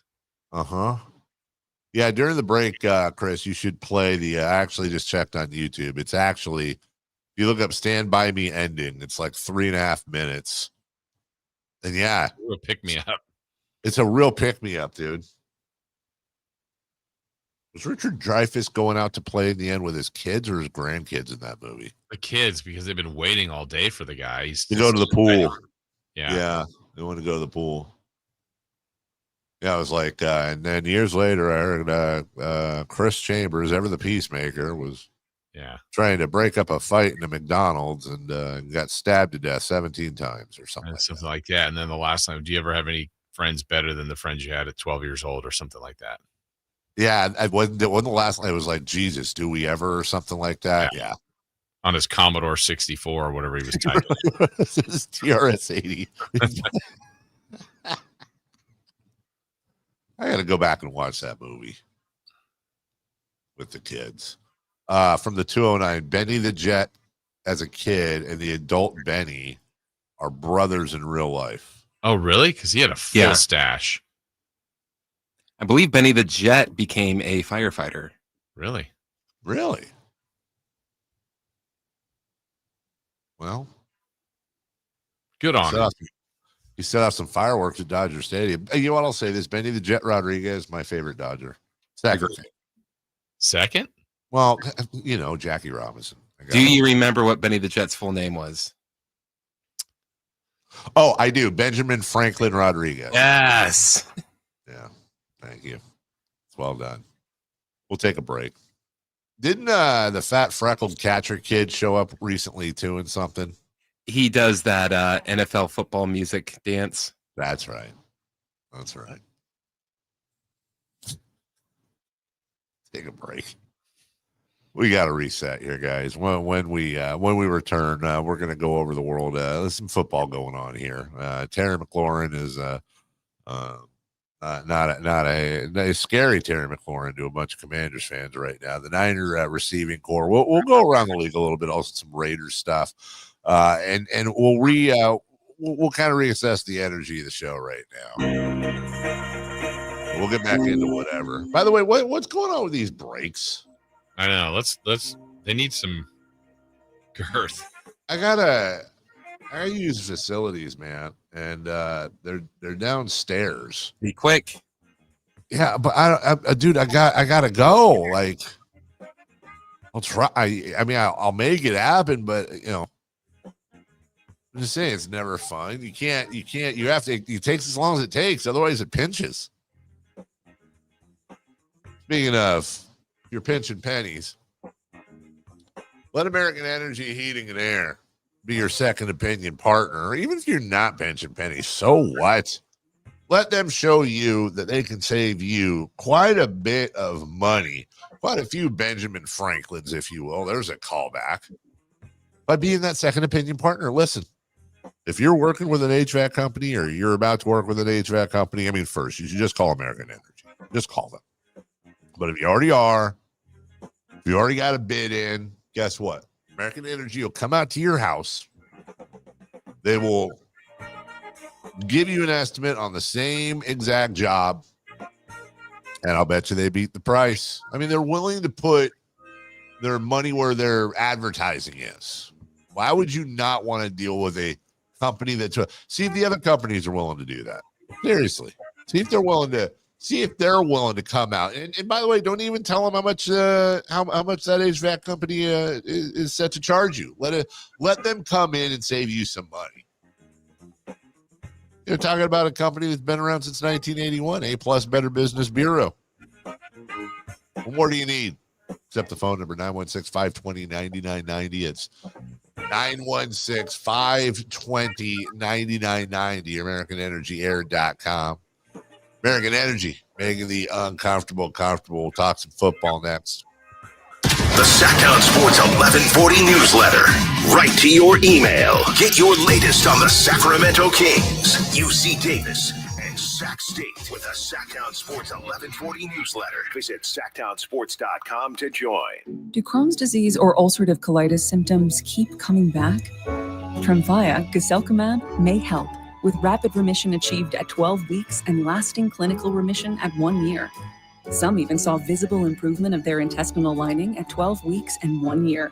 Tremfya is a prescription medicine used to treat adults with moderately to severely active Crohn's disease and adults with moderately to severely active ulcerative colitis. Serious allergic reactions and increased risk of infections and liver problems may occur. Before treatment, your doctor should check you for infections and tuberculosis. Tell your doctor if you have an infection, flu-like symptoms, or if you need a vaccine. Healing is possible with Tremfya. Approximately 3 out of 10 patients were in endoscopic remission at 1 year, based on areas visualized on colonoscopy, which may not represent the deeper bowel layer or entire GI tract. Individual results may vary. Ask your doctor about Tremfya today. Call 1-800-526-7736 to learn more or visit tremfyaradio.com. Hello, I'm Frank Aqua with Retirement Security Center for the weekly economic update. Federal Reserve voted 9-2 to keep the benchmark Fed funds rate steady at 4.2 to 4.5%, marking the fifth straight meeting without a change. Notably, 2 governors appointed by President Trump dissented, favoring an immediate 25 basis point cut. The Fed stressed that inflation remains above its 2% goal and that economic activity had moderated in the first half of the year. Chairman Powell emphasized the committee will weigh incoming data before adjusting policy. Meanwhile, the U.S. economy rebounded in quarter 2 with real GDP growing at an annualized 3% after a 0.5% contraction in quarter 1. Much of the turnaround stemmed from a sharp decline in imports, which count negatively in GDP, plus a pickup in consumer spending. Still, economists caution that underlying demand remains soft. For households and businesses, the takeaway is clear. Rates stay elevated for now, and while headline GDP looks strong, sluggish consumption and investment could cloud the outlook in the second half of the year. How might this affect you or your family? Please go to frankontheradio.com to schedule an appointment, watch videos, and receive market updates. I'm ready to help you start your journey so you can define your future. Securities and investment advisory services offered through Mosaic Wealth, member FINRA SIPC. Mosaic Wealth is separately owned, and other entities and or marketing names, products, or services referenced here are independent of Mosaic Wealth.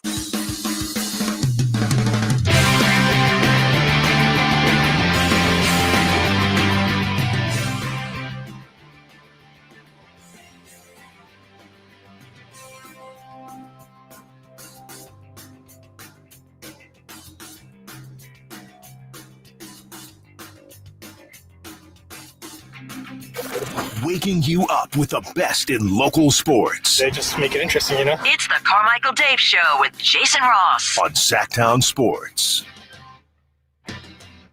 Oh, Jason, I made it, but a little bit of a faux pas during the break.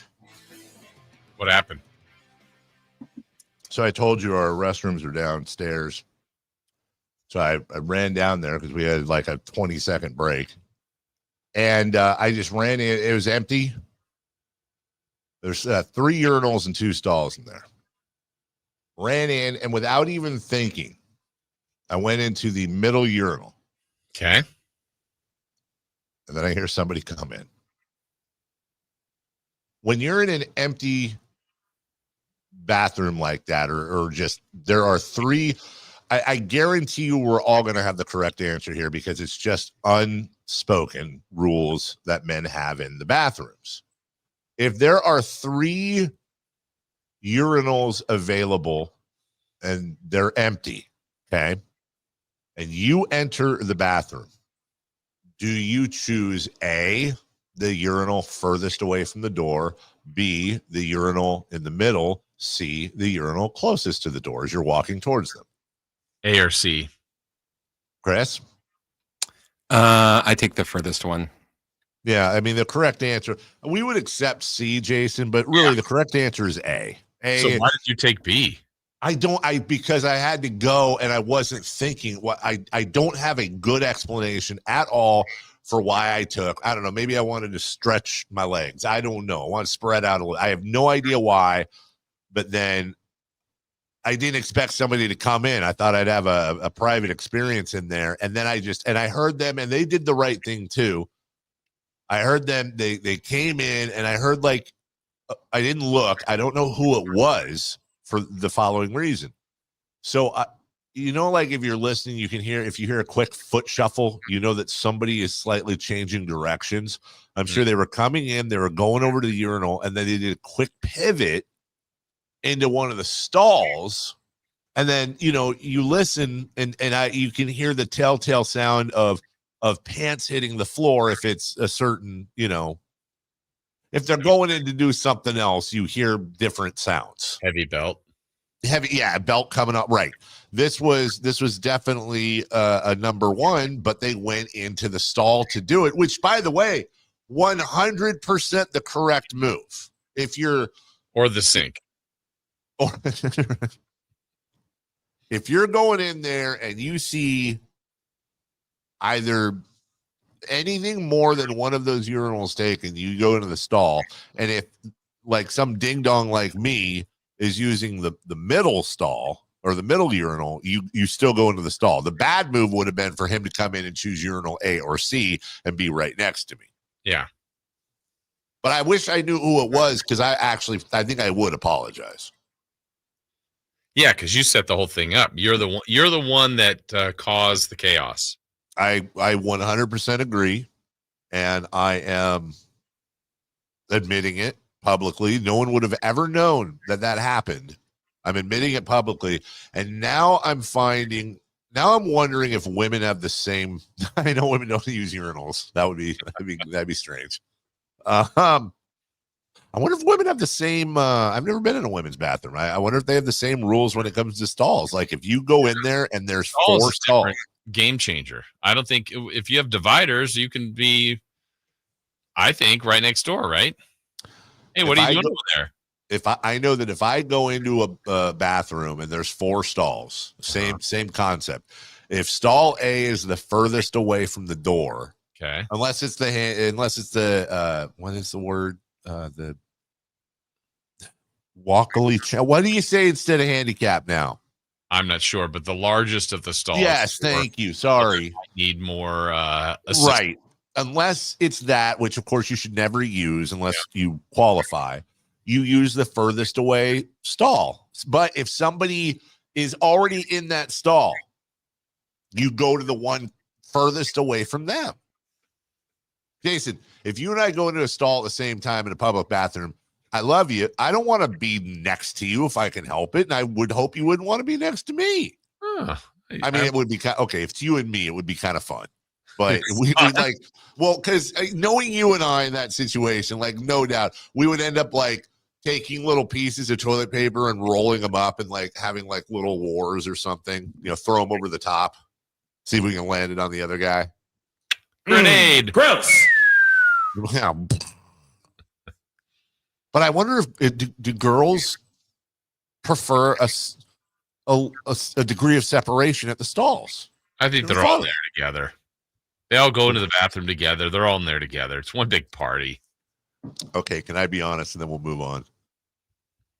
I think like they go in, and it doesn't matter if it's a gas station or a stadium or an arena or a business office. Like they go in, and like their bathrooms are like carpeted, and there's like a scent diffuser in the corner. The whole thing smells like daffodils.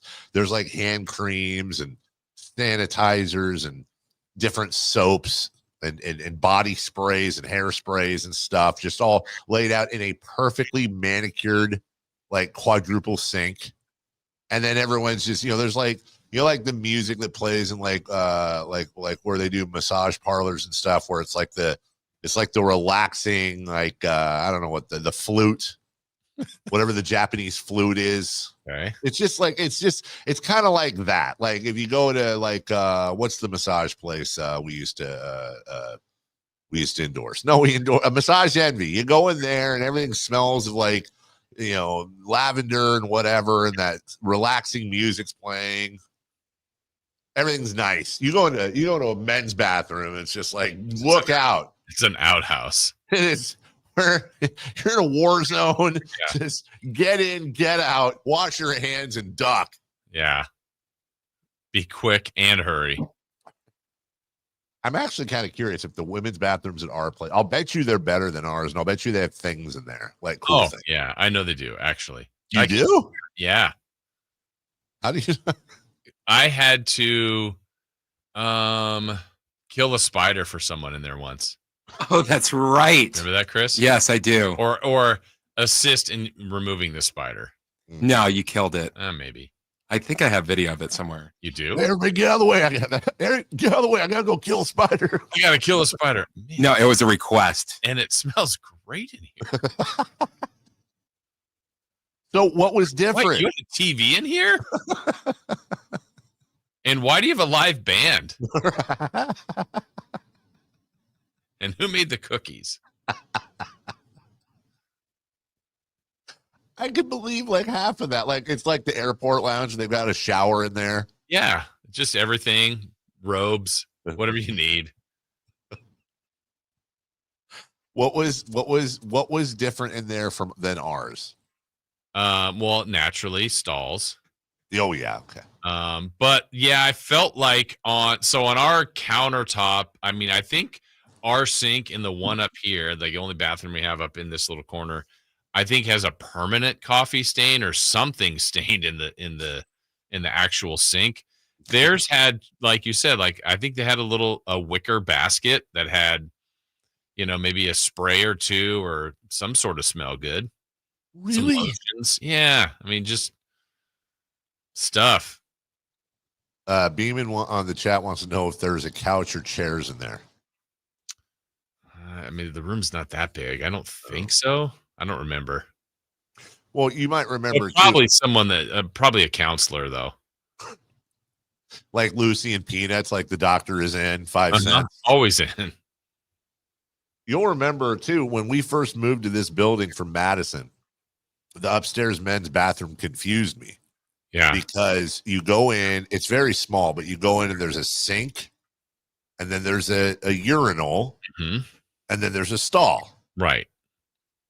And I didn't know that that was considered a solo bathroom. Yeah, it's confusing. It should just either have the stall or it should be a 2-person thing. I thought it was a 2-person. So I would leave the door unlocked, and then there'd be a couple times that people that were used to being in that building would like open the door and then, oh, I'm sorry, and shut it real quick. And I'm like, what are you? Stall's open. Yeah. Come on in. Come on in. Water's fine. So anyway, bottom line is Terry McLaurin's requested a trade. Yep. And I got to be honest, with how thin, with Brandon Ayuk injured, Ricky Pearsall and who's a Jacob Cowley are nursing a couple of things. And then you got Juwan Jennings. I don't know. I mean, is it worth taking a look? Yes. Yeah. See what it would cost. Yeah, absolutely. He wants love to Terry McLaurin. I do too. And I think Washington can't let this guy go, but right now he's demanding the trade. So unless he gets paid like a number one, which I think he is and should be, and all the stuff that he had to go through that organization is the longest tenured one there. I mean, they've done a lot of losing, and he finally they have a great year while he has a great year. Pay the men his money. I'll tell you the one thing I do love. I mean, I like Juwan Jennings anyways. I don't know if he's more than kind of that gimmick receiver. What I mean is that sounds disrespectful. I don't know if he can be a 1 or a 2. I think he maybe can be a 2, or if he's just overshadowed by Ayuk and Samuel all this time and Kittle, to be honest. Mm-hmm. But I'll tell you what, after going through the whole training camp fiasco with Samuel a couple of years ago with Debo, and then last year with Ayuk, that was a complete freight train wreck. I got to be honest, I really appreciate how Juwan Jennings is not at all. He's like, yeah, I want a new contract. I'm not happy with it, but you know what? I'm going to go out and I'm going to do the entire training camp as a veteran. And he's been a stud. It makes me hope he gets a deal, you know? Yeah, I hope so too. And I think the last couple of receivers that wanted trades was Ayuk, was or did this holdout was Debo. None of those guys, and there was one other, weren't traded that year, but they were traded after that. Not Ayuk yet, but Debo, and I can't remember the other receiver. So, but a lot of times those demands get things moving, but not necessarily in a trade. We'll take a break. Believe it or not, this break is actually shorter than the last break. When we come back in like literally 14 seconds, come on, Sales. When we come back, August is here. We'll talk about this a couple of times. It is August 1st. It is widely considered the toughest sports month of the year. Jason, I've got an idea, not a new one, but I got an idea on how we could fix this, or at least help with this. All right. So I'm gonna tell you about that in about 13 seconds. Don't go away. You never know what you might hear when listening to a Sacramento Kings game. Out of Keegan, going for another triple. Man, is he feeling it. Keegan, can he do it? Yes, there's number 11, Keegan Murray. Keegan steps back. He just knocked down his 12th three-pointer, a Kings franchise record. He's got 45 points. Never miss a moment of Sacramento Kings basketball with Sacktown Sports and the Sacktown Sports app. With 25 award-winning years in Northern California, Ashton & Price is your local injury law firm. Pro attorney tip: if a firm presents as local, but they're in LA, red flag. If your first consultation is not with a lawyer, big red flag. At Ashton & Price, your first consult is with a local attorney, and if serious injury prevents travel, a lawyer will come to you. Still not enough? George Washington's my uncle. At Ashton & Price, no red flags, just red, white, and blue. Remember, for the best advice, don't think twice. Call Ashton and Price. Get ready for a night out with Jordan Davis. It's Country in the Park 2, Saturday, September 13th at Cal Expo. Along with special guests Mitchell Tenpenny, Locash, Vincent Mason, and Abriana. Make it a family day out with food trucks, games, dancing, and more. Saturday, September 13th at Cal Expo. Sponsored by the California Army National Guard and Hot Valley Brewing. Tickets at CITPFest.com. Grab the keys to a new Toyota.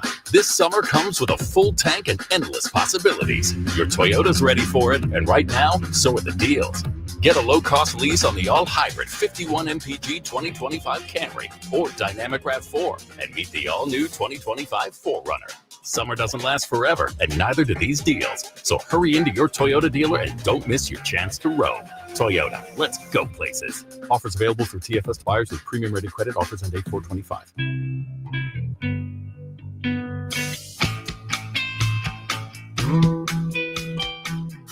The only place in the morning to get your sports fix. Live and local. The Carmichael Dave Show with Jason Ross. What is it with Sam Amick putting articles out the day after he comes on with us? Well, he even warned us yesterday, right? He's like, I kind of wish I was talking to you guys in a few hours from now because I've got some meetings scheduled to talk to some people. Well, he had those meetings. Yeah. And he got the scoop. The Kings have offered a 3-year, $63 million deal for Kuminga and a proposal that would send Malik Monk and their 2030 first-round pick lottery protected to the Warriors. If the pick didn't convey or doesn't convey, the Warriors would get the least favorable of the Kings or San Antonio's first-round pick in 2031. And apparently the major sticking point has been those protections. As the Warriors have insisted that the first rounder be unprotected. That tells me they're probably going to get something done. Oh, man. That tells me they're probably going to get something done, Jason. I don't know who I don't know if I want them to trade anybody. I am intrigued by Kuminga for sure. I definitely am, but Monk would hurt. Would you trade Malik Monk and an unprotected, what year did they say? 2031? Would you trade Malik Monk and a 2030, that's in 4 years, unprotected pick? I'll bet you they can talk him down to a top 3 protected. So let's just go with that. Would you trade Malik Monk and a top 3 protected 2030 deal, first round pick in exchange for Jonathan? I'm sorry. In exchange for Jonathan Kuminga and Russell Westbrook. Oh, by signing Westbrook? Mm-hmm. Yeah. That's probably what would happen. Yeah, I would. Also knowing that there'll be some games where, you play the Warriors and Monk has his hand in probably helping the Warriors beat the Kings. But yes. Man, Monk and Steph Curry would be quite interesting. I think Monk could do really well on that team. Yeah, Monk does really well here. Yeah. No, you're right. How it's just so fun being a Kings fan, dude. Like, how times have changed. It was almost exactly a year ago now that we were getting ready to deliver Malik Monk all these things, key to the city and all these things. We tried to, we were so happy. Not only did he sign with the Kings, but allegedly took less money to do it. And even if he didn't, hey, he re-signed with the Kings. Let's go. And now a year later, like literally a year later, it's like, well, there's not really a market on him. They're trying to basically off him to somebody, offload him somewhere. So weird. I'm looking at that, though. If you did that and you had Schroeder, Levine, Murray, Kuminga, Sabonis, I'm assuming would be some version of your starting five. At the moment, I think you try to bring DeRozan off the bench if you haven't dealt him. You have Ellis, you have Westbrook on your bench, the young guys, Neek and Reynaud, still other fillers like McDermott and Eubanks and Isaac Jones. Just feels like it's a better setup team. I don't know how good, but better. I think it is. Yeah. I think that the ceiling for Jonathan Kuminga is more than the ceiling for Malik Monk, but Malik Monk's always also a guy who can drop 40 on any given night. Well, I think just look at just the start. If that was the starting lineup, Schroeder, Levine, Murray, Kuminga, Sabonis, I actually think now you might get what we weren't getting last year. It was like probably the best version of Levine, which Levine is a good player. I think he had been, to me personally, a little bit of a frustrating player to watch because we'd see a 40-point game, and that's awesome. But we also saw 13-point games, and it's like, I'd rather him live at 20 consistently every night as opposed to the 40s and the 13s. But I think he would be in his best position. And I think it would be laid out better. And then you're just going on the potential of what Kuminga could be. We worried about the defense? Yes, always. And I know that's what they want, but I don't know. Monk was fine. I don't think anybody ever called him a stopper by any means, but I still think now you're looking at Carter, Ellis, some of the young guys I think are pretty proficient defensively.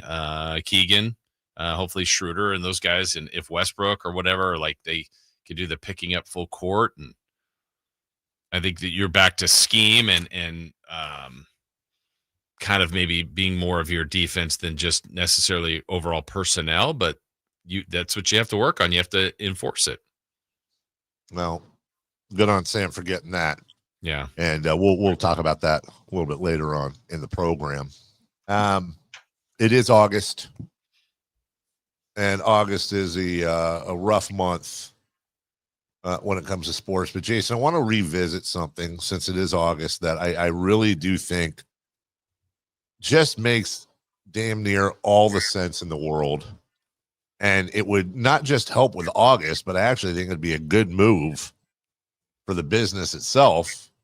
And that is the idea of Christmas Day being the opening day for NBA basketball.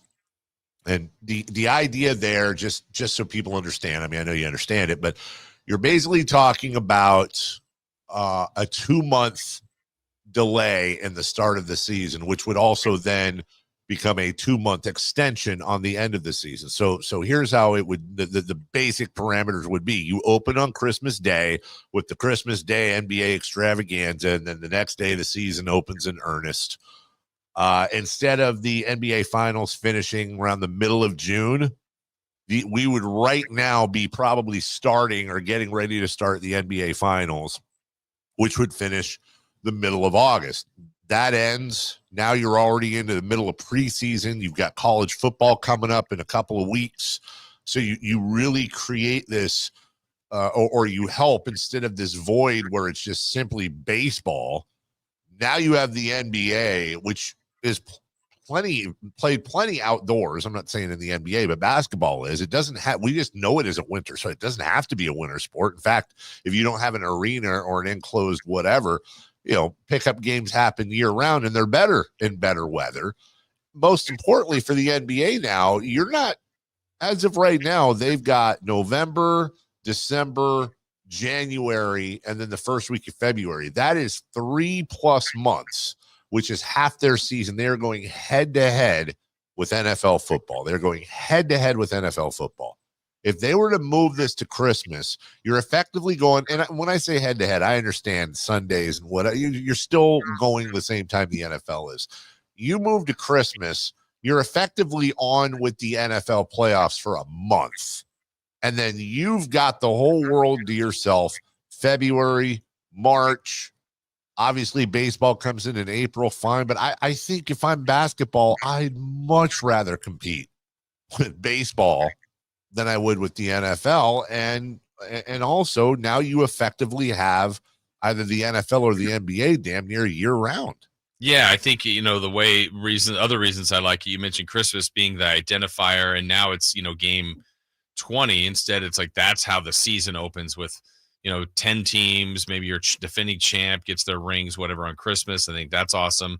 As you said, push everything 2 months back. So now, the cup games that are now in December that they're trying to make a big deal. What if that's the first Monday after the Super Bowl? So now all of a sudden, maybe that gets a little more attention for the sport. The All-Star game now is in April. The finals, as you said, go all the way to August. Summer League is late summer or early fall league now in Vegas. Just everything's pushed back. The draft gets pushed back. It'd be a little weird for maybe the college kids, but that's all right. They get a break from that, end of April or end of March to whenever their season would start in December, with maybe the Summer League being the exception. But you push free agency, you just push everything. And I think you're right. You compete less with football and college football, more against baseball, and even some of the, the travel. I know you'd still have some cold months in there, but you'd have more of it in the nicer months. That's probably better for everybody. So yes, and yes. The only pushback I could see from the league, well, two things. One, I don't know how much they want to compete with the WNBA, but maybe you change their schedule. And number two, the years of the Olympics, kind of how you navigate that. But that's it. They can figure that out. Okay, so let's look at both of those points because I think it's fair.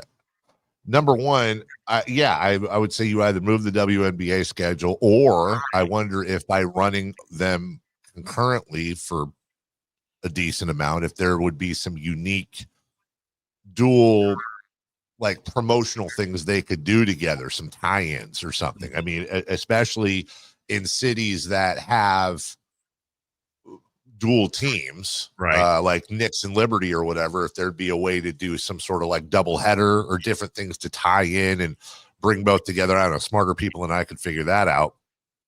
As far as the Olympics go, I mean, there's a couple of things there. You could, just about every other sport does an Olympic break.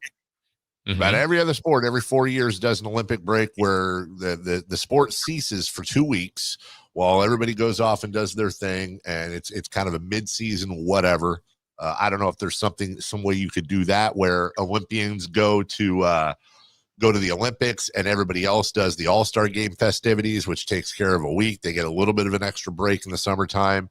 It's only every 4 years. I think both your points are rock solid. I also feel like there's got to be ways around that when you consider the benefits that would come from that. Yeah, and if we took this year, for example, and it was OKC and Indiana, if they were playing now and Tyrese Halliburton was healthy and also getting ready for the Olympics, it's like, as a pacer,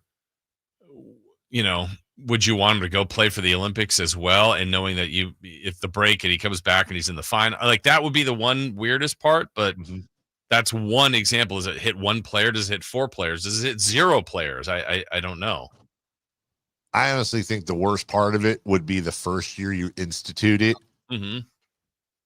And November and December, there's no NBA basketball. You have to do that once. Once, and then man, I'd be jonesing. Yeah.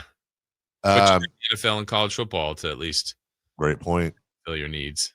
Well, we'll take a break. Katie's listening right now, by the way. She thinks the idea is lame, but she has not expanded. So, you know, Katie, she's old school. She doesn't want to change it. Oh, my gosh, you're just lame. When we come back, speaking of, the Major League Baseball trade deadline has gone and passed. We'll look at winners and losers as we get through the halfway point of the program, and another 2-minute break right after this. The only place you'll find Keegan Murray is Sacktown Sports. Out to Keegan Murray, straight away for three, and Keegan knocks down the triple. Hey, Sacramento, it's Keegan Murray, and you're listening to the home of Sacramento Kings, Sacktown Sports. Your local sports leader. This is the story of the one. As a safety manager at a manufacturing plant, he does everything he can to keep his coworkers safe. From finding ways to reduce risks to keeping safety supplies in stock. And for that, he relies on Grainger. Grainger offers a broad range of quality products and next-day delivery, so he can always play it safe. Call 1-800-GRAINGER, click Grainger.com, or just stop by. Grainger, for the ones who get it done. I'm Ken Korak with your Green and Gold Report, brought to you by Xfinity. Introducing the 5-year price guarantee. One internet price, 5 years guaranteed. Well, by his standards, Lawrence Butler isn't having the kind of season he expected, but still, Lawrence is just 25, and he's only played the equivalent of 2.5 seasons in the minor leagues. And now he's on a pace to become the first athletic since Coco Crisp back in 2013 to go 20-20, 20 homers and 20 stolen bases. Welcome to Dugout Radio, the undisputed home of Boomtown Baseball. The Wi-Fi is booming with Xfinity, baby. Our next caller is Stacy. How do you stay locked in on every pitch and play? We stream it all live on Xfinity Internet with low lag, 99.99% network reliability, and speeds faster than a base runner beating the throw to home plate. I stream on my TV, tablets, even my smart fridge. Smart fridge. With all those games, we gotta refuel. Stream live baseball with Wi-Fi built for the biggest moments. Xfinity. Restrictions apply. Actual speeds vary, not guaranteed. Hey, it's Mike Rohn. If I have a choice, I like to do business with companies that actually stand for something. That's why I switched from Verizon to Pure Talk. No offense to Verizon, I'm sure they stand for something. I just don't know what it is. Pure Talk, on the other hand, is a veteran-owned company that supports our military in a big way, and I appreciate that. Yeah, I also appreciate unlimited talk and text and plenty of data for half the cost of the big guys, and I do like being on America's most dependable 5G network for just $20 a month. But what I really appreciate is no contract, no cancellation fees, and Pure Talk's commitment to handle all their customer service in this country. I saw it for myself. I went to Georgia. I got a tour of their headquarters. I met their CEO, and I talked to the same customer service folks that you'll talk to when you dial pound 250 and say keyword micro. Switch today and save 50% off your first month when you dial pound 250 and say keyword micro. Pure Talk, a wireless company that actually stands for something. KHD1 Sacramento, KYMX HD3 Sacramento. Your flagship station for the Beam Team. From the Power Business Technology Toshiba Studios. This is Sacktown Sports 1140. The Carmichael Dave Show. He's on the microphone when he's not on the microphone. He's playing a song, and when he's not playing a song, he's on the microphone, and then boom. With Jason Ross. No, he didn't. Yes, he did. Call or text at 916-339-1140. It's the Carmichael Dave Show with Jason Ross on Sacktown Sports. Welcome back. Hour number 2 of the program. My final hour of the week. I will be catching a red eye here in a second. Getting some good feedback on moving the NBA. It's not like we just came up with the idea of moving the NBA. Right. Jason also, yeah, Jason came up with it years ago. Not worth getting into right now, but very interested with the time that I have been spending over in Europe. There's a lot of talk about the NBA expanding over there, not expanding in the sense of, Seattle and Las Vegas expansion, but taking over or supplementing Eurobasket and some of the the Adam Silver has been over there with his deputies, and they were meeting with, for example, the Real Madrid conglomerate that has both, obviously, the soccer everybody knows, but they also have a very strong basketball program. Basketball. Name one basketball player that came out of Real Madrid. What's his face? Sergio Rodriguez. Can't think of any others. No, I don't even know if he did. I was just guessing. I was making a joke because you're going to say Luka Doncic. Oh, sorry. Yeah, him too. But it is interesting to think about. Europe is very into basketball, obviously, as we know, and they're turning out a lot of basketball players. And so why would you not want the name brand? Why would the NBA not want to go over there and just be like, yeah, okay, well, you've had the GoBots and the the Snorks, we're the Smurfs and we're the Transformers. Let's do this. And they're getting a lot of interest from some really, really deep-pocketed outfits that want to buy in and want to be a part of it and the whole NBA marketing machine. So I would be really surprised, Jason. I think over the next, it's not going to happen tomorrow, but I would say, I think 5 years from now, I think the landscape is going to look, they announced two, they're going to have a couple regular season games, both in London and in Manchester, England as well, Berlin. I think 5 years from now, the landscape internationally of the NBA is going to look absolutely completely different. I don't think the domestic product's going to change at all, but I think it's inevitable that the NBA is going to have a massive footprint in Europe with an NBA branded European league that, of course, will be successful. Where this would become interesting is if they would obviously have a sister agreement with NBA teams. So now all of a sudden, can you have in season, the seasons match up? Can you have in season trades between the European leagues and these leagues? You're certainly going to have, there's no doubt about this. You're certainly going to have some sort of exhibition. You want to talk about the whatever it is, the NBA Cup. You're going to have some sort of competition between the NBA champions and the Euro NBA champions, and or all that may end up being the All-Star game solution right there.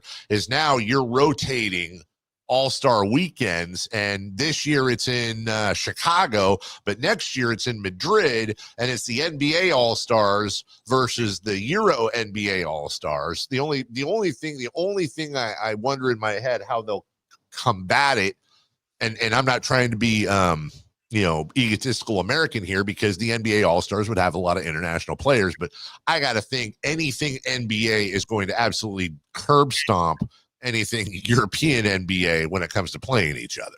Yeah, and I know I'm glad the way you said it this time, because I think in the past it had thought of they add a team or two for the NBA over there, but no, I think it's going to be more of an NBA kind of approved NBA league, so like a separate entity that I think you're right, like they could bring them and play in different things, exhibitions, all-star games, preseason game, whatever it might be.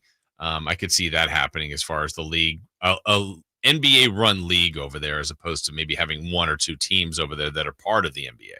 And it's a lot more of a long-term thing too, Jason, because with the expansion of that means now all of a sudden a bunch of little kids in Spain are going to become, NBA Real Madrid fans, or in England where they don't really have, let's be honest, there's basketball out here, but it's not a huge thing out there.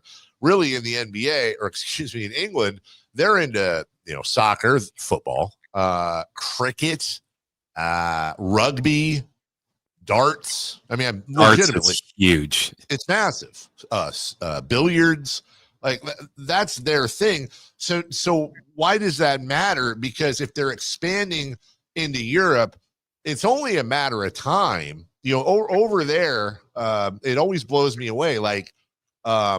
Where we're usually up in Huddersfield or Leeds out there, it's a 1 hour flight to Amsterdam. It's a 2 hour flight to Rome. It's everything. It takes 2 hours to fly from the top or the bottom of California, 2 hours out there, and you can go to everywhere. And so my point is, it's a matter of time if they do that, until now all of a sudden we're going to see Real Madrid of the NBA Europe taking on Addis Ababa, Ethiopia of NBA Africa. And my point being that now you're going to have more people into the game. You're going to have more kids growing up playing the game.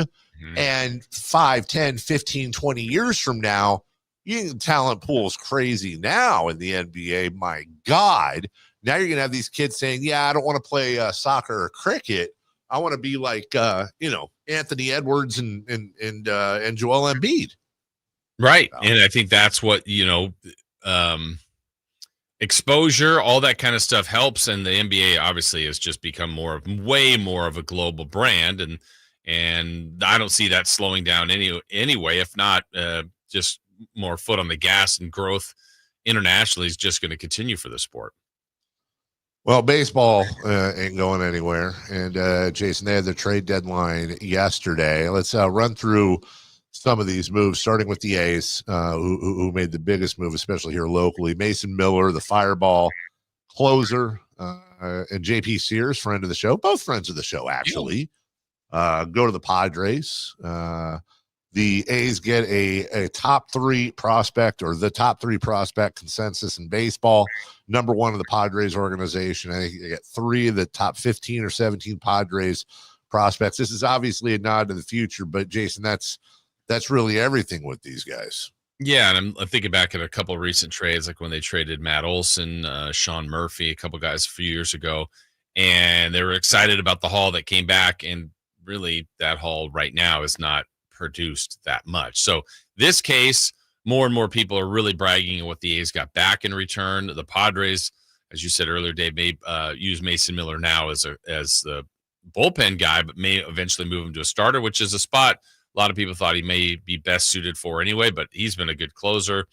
And you have to give up something to get something, but the prospect there in DeVries at 18 years old, 3rd overall prospect, a shortstop, just anxious to see if and when he'll get called up at some point, and hopefully that'll happen when he's in Sacramento. It's got to be interesting as we get, assuming they go to Vegas, which I think is a big assume. Mm-hmm. You saw that report, by the way, how the Fisher report, like the cost of the stadium's even more, which is not surprising to us than they initially thought. I think it's getting to be north of the Raiders stadium. So, yeah. Yeah.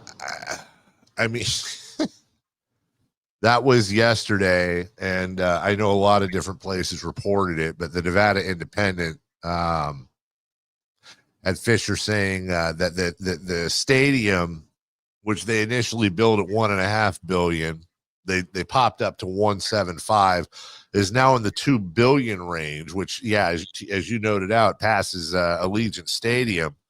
The Sphere, actually, which would be a pretty dope baseball stadium, that was $2.3 billion. And Fisher was actually at Sutter Health Park when he made those comments. And I'll read you the quote here. He's committed at least $1.1 billion. Quote, the costs have gone up as more detail comes in. That's fine. From the very beginning, we wanted a design that was unique. Vegas is one of the most unique towns in the world. We wanted a building that would symbolize the excitement and uniqueness that is the market. But they're getting $300 million in a loan from the stadium construction. Another $350 million comes from Nevada. And so right there, that $650 in state funds plus a loan, that puts them at 1.75, which is what they thought it would be. By the way, breaking news, in case anyone wanted to know, I'm ready to exclusively report, and everybody, when you aggregate this, please credit Sacktown Sports. It's going to be even more expensive than that, Jason. Yeah, exactly. It's Sure.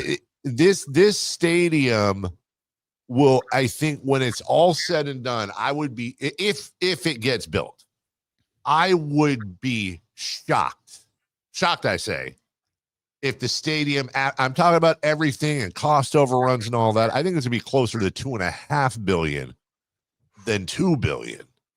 And what's he doing?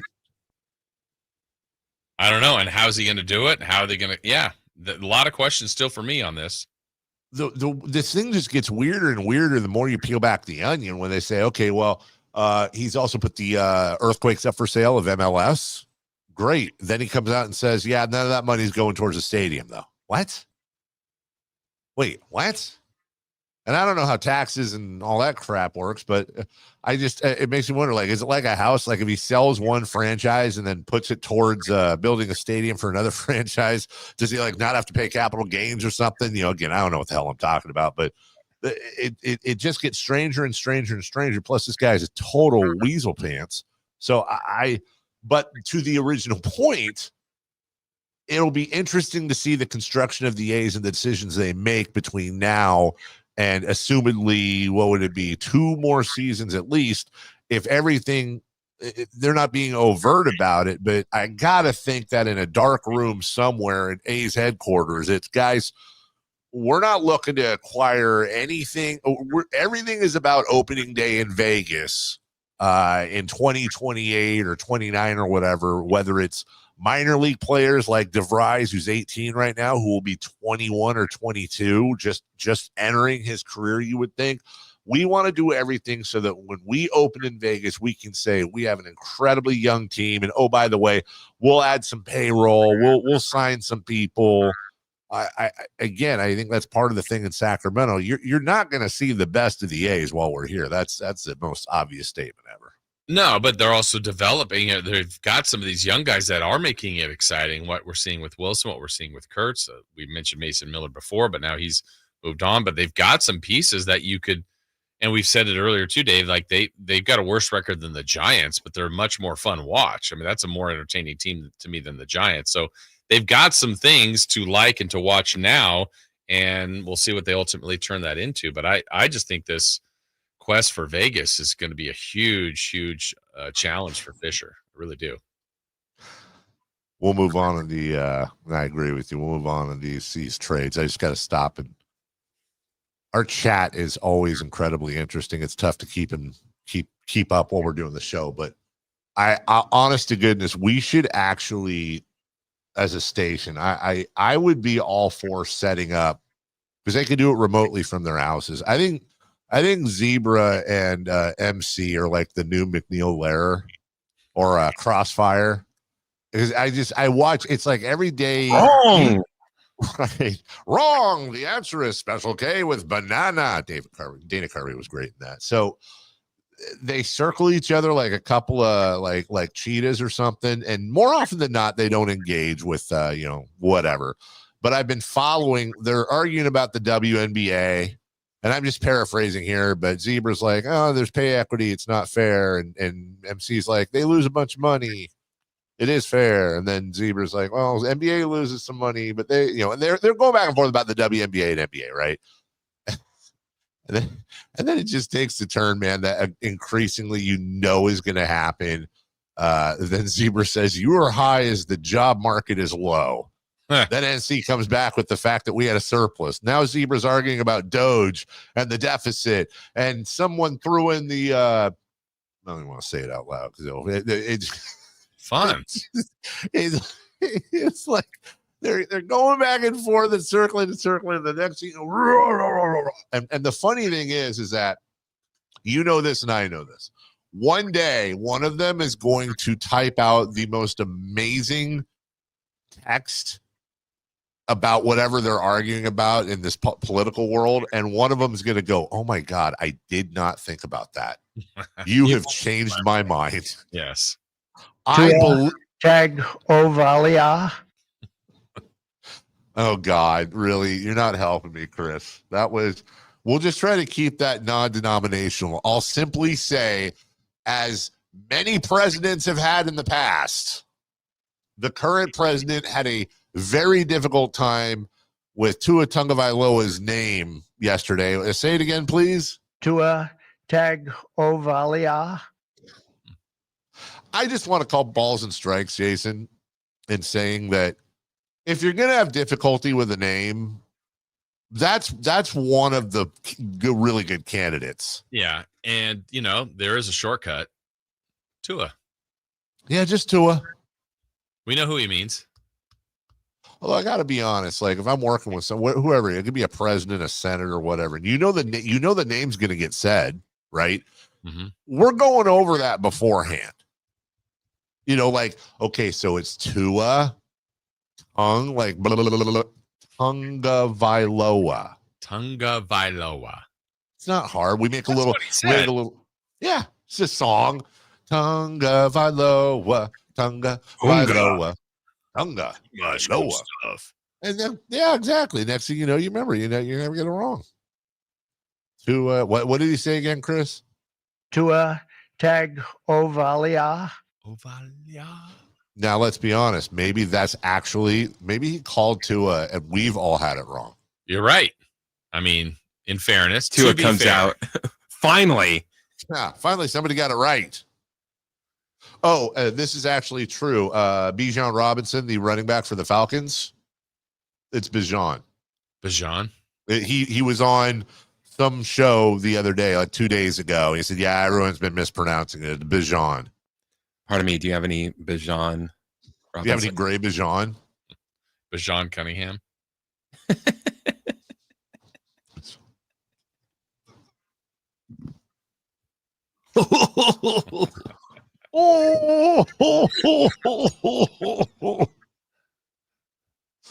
Bijan.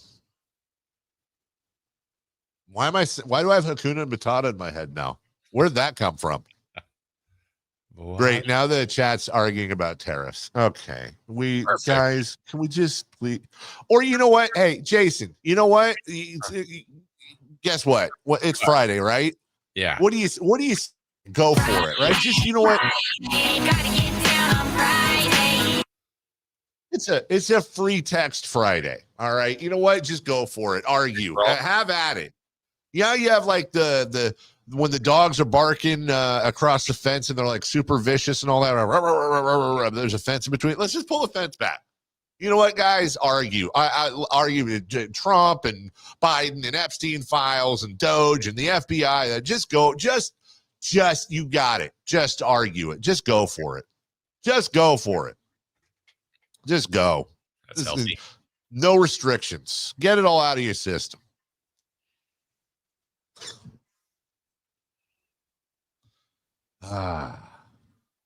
Also, Jason, the Astros got Carlos Correa back. That was odd. There was a rumor. I'm like, they're not going to get him back, and they did. He wanted to go home. Yeah, wanted to go home, and he's back there now. And could have been a Giant once upon a time. Remember that was a whole big deal. Yeah, it was about to be one. Now he went back home. So there's that. Astros add Carlos Correa to a already pretty potent lineup. The Giants, by the way, we spent so much time with the A's there.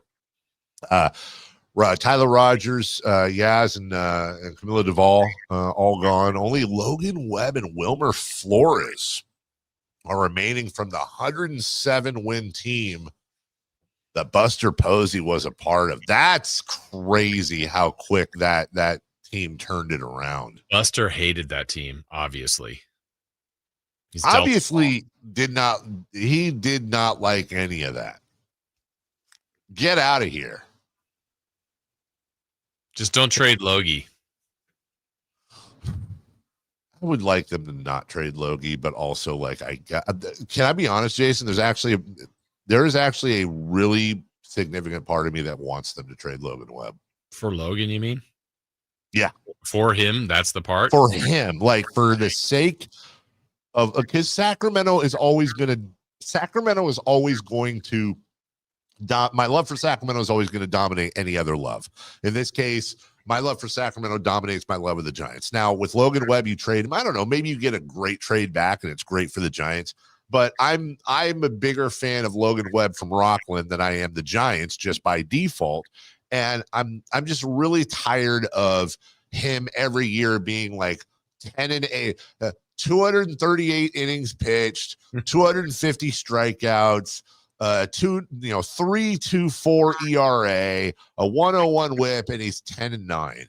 Whip. Yeah, he needs some help, and I still think that's trying to read what the Giants did there. Obviously, they moved some pieces that got him some stuff in return, but I feel like Buster Posey's trying to keep him going in a direction that next year it also will be like, yeah, this team could still contend and fight for things. So they've already made some significant moves by getting Devers, and I still think they got to address some bats in the offseason. Pitching seems to be okay, and they don't seem terribly far off, but off enough that they're really not one of the better teams in the National League. The chat continues as we go back and forth between the chat and the Major League Baseball trade deadline. Malcolm in the chat, Malcolm the 10th. This one. Oh, of course I am, dude. Peanut butter should come with a twisty bottom the way deodorant does. So it just pushes all the butter up, the peanut butter up? Yeah, so I don't want to spend the whole show on this. But it is problematic at the bottom of the jar. It is problematic at the bottom of the jar. So here's what I would rather see, because if you twist the bottom, it just pushes peanut butter up. And I mean, I guess that's fine. I would do more of like a double-edged. So like you twist the cap open at the top to like a normal peanut butter jar, but then maybe the lower third also at some point you could twist that and the lower third of the peanut butter jar comes off, and then boom, you can just scoop it out of there.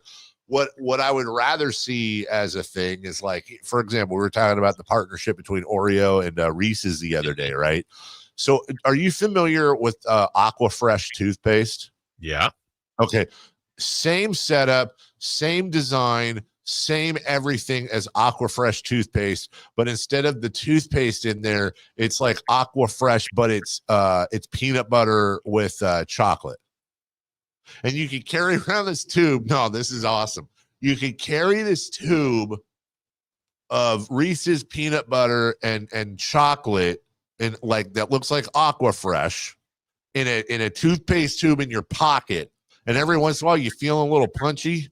You want something, just pick the tube up and squirt it in your mouth like a little bit of toothpaste on a toothbrush. Put the cap back on, put it back in your pocket, and move on. We're back to squirty. Yeah. Hey, can I get a hit of that peanut butter and chocolate? No, get your own. Does it say friend size on this? It doesn't. I think it'd be great. Imagine polishing off a sleeve of cookies and milk, and how much more fun that would be with Aquafresh style peanut butter and chocolate in a toothpaste tube, or Nutella. I haven't had Nutella. Is that good? Yeah, it's good. I will always love or have a special place in my heart for Nutella, because I took a Greyhound bus from St. Paul, Minnesota to Sacramento when I was much younger, and I didn't have any money. I had $10 literally in 1997. To get, and it was like having $200. I mean, maybe I blew that on a pack of smokes and a Big Mac meal before we even got to Iowa. So by the time we got to Colorado, I was feeling punchy, and there was this hippie girl on the Greyhound bus that I was sitting across from that I think saw that I was destitute. And she, how smart is this? For her trip, she brought a loaf of bread and a jar of Nutella. And she would just spread the Nutella on the bread and eat it. And let me tell you, when she offered me, she said, "Oh, I got plenty. Come over here. Say, have a piece." That got me all the way to California, dude. It's very filling. So, like, do you have Nutella with something else? Yeah, you know, like peanut butter and jelly, peanut butter and honey, peanut butter. You know, that it goes with other things. Like, what else do you put with Nutella? I've seen people out here say banana. Yeah, one of the classic Nutella moves is crepes with Nutella and banana, but also you could do Nutella and banana as a pancake topping.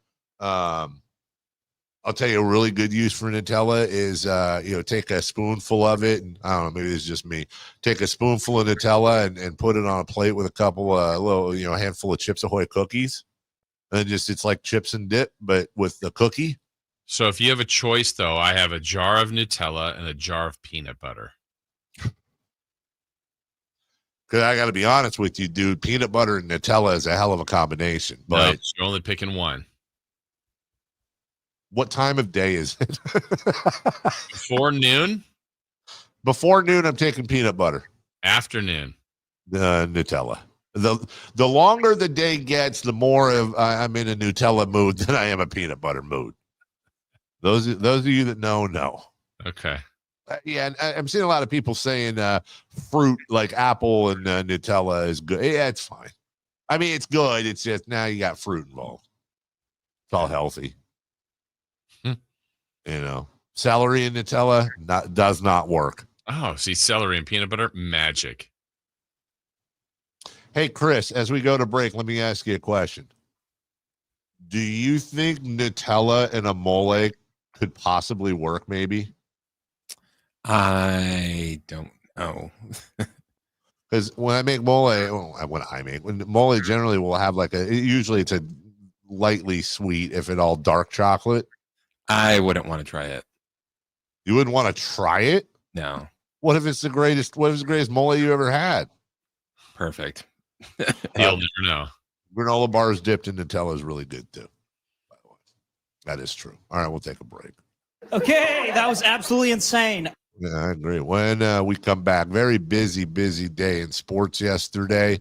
We'll go over a lot of that, including extensions and Hall of Fame games, Hall of Fame classes. By the way, according to the notes here, the first time in the history of the NFL Hall of Fame, 3 Allens will be going into the Hall of Fame, including the vaunted Hall of Fame tight end from the San Diego Chargers.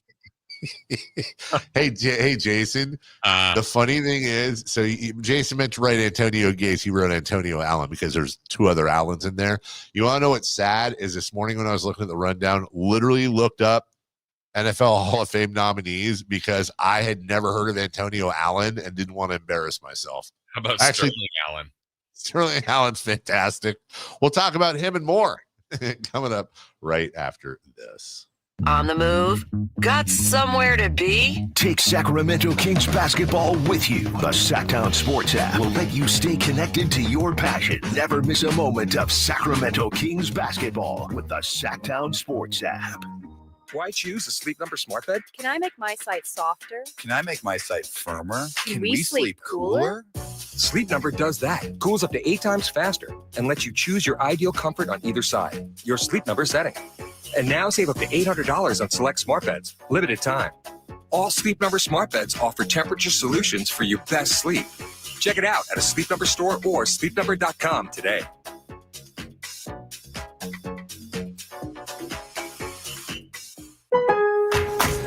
Lowe's knows hot deals help you get the most out of summer. Get up to 30% off select major appliances and get it delivered as soon as next day. Plus, get up to 30% off select patio furniture, grills, outdoor power equipment, and more. These end-of-season savings won't last long. Lowe's, we help, you save.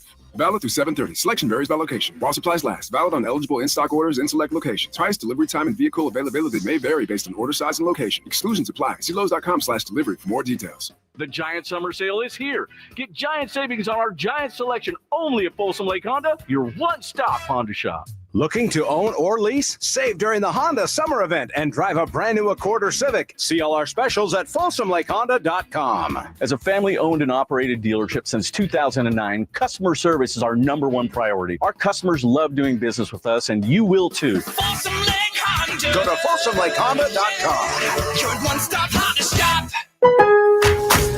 Lowe's knows hot deals help you get the most out of summer. Get up to 30% off select major appliances and get it delivered as soon as next day. Plus, get up to 30% off select patio furniture, grills, outdoor power equipment, and more. These end-of-season savings won't last long. Lowe's, we help, you save. Valid through 7/30. Selection varies by location. While supplies last. Valid on eligible in-stock orders in select locations. Price, delivery time, and vehicle availability may vary based on order size and location. Exclusions apply. See Lowe's.com/delivery for more details. Wesley Financial Group is not a law firm, and Chuck McDowell definitely not an attorney. This is Chuck. If someone talked you into buying something really silly and you want to get out of that silly little thing, my advice, get the facts. Call me and I'll send you our timeshare exit kit absolutely free. Inside, you'll learn how timeshare works and all your options for cancellation. Call Wesley now for your free exit info kit. 800-838-6767. That's 800-838-6767.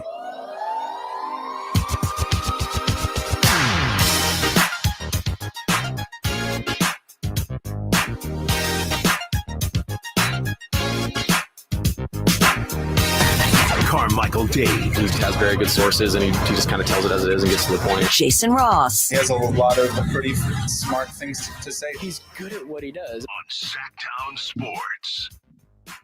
Welcome back. Don't forget, Friday Fun and Games coming up a little bit later. Celebrity birthdays, Alan Style.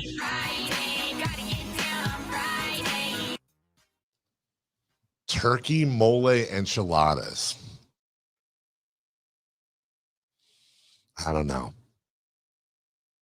Also, somebody says Nutella would not work in mole, but they spelled mole M-O-L-A-Y. So I don't know if I'm guacamole. Mole. Oil of mole.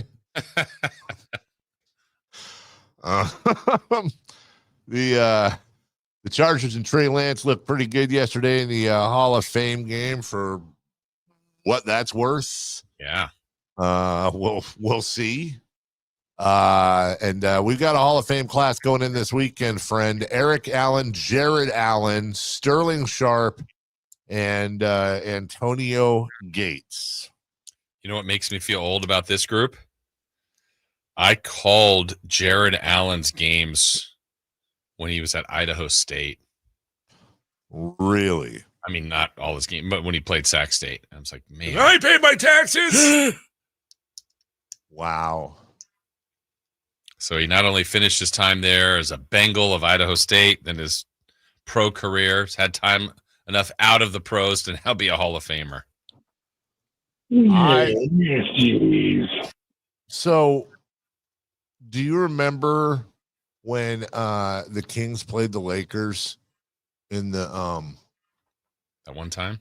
In the 2002 thingies, and then that, yeah, you remember that, right? That same year, George Mace, or excuse me, Kent State made the Elite Eight. Okay. Led by Antonio Gates. Mm. Yeah, like he was on that basketball team. Hall of Famer.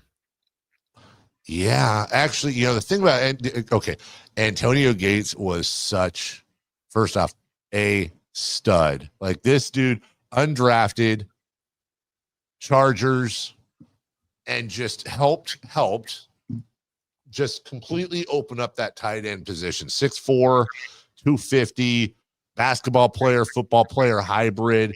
And Jimmy Graham, I thought, said it the best yesterday. He said it's Antonio Gates paved the way for guys like me, where really you now have these I wouldn't say failed basketball players, but fringe basketball players, pro players that really do, as long as they can take the beating and do a few other things, really do profile as excellent NFL tight ends.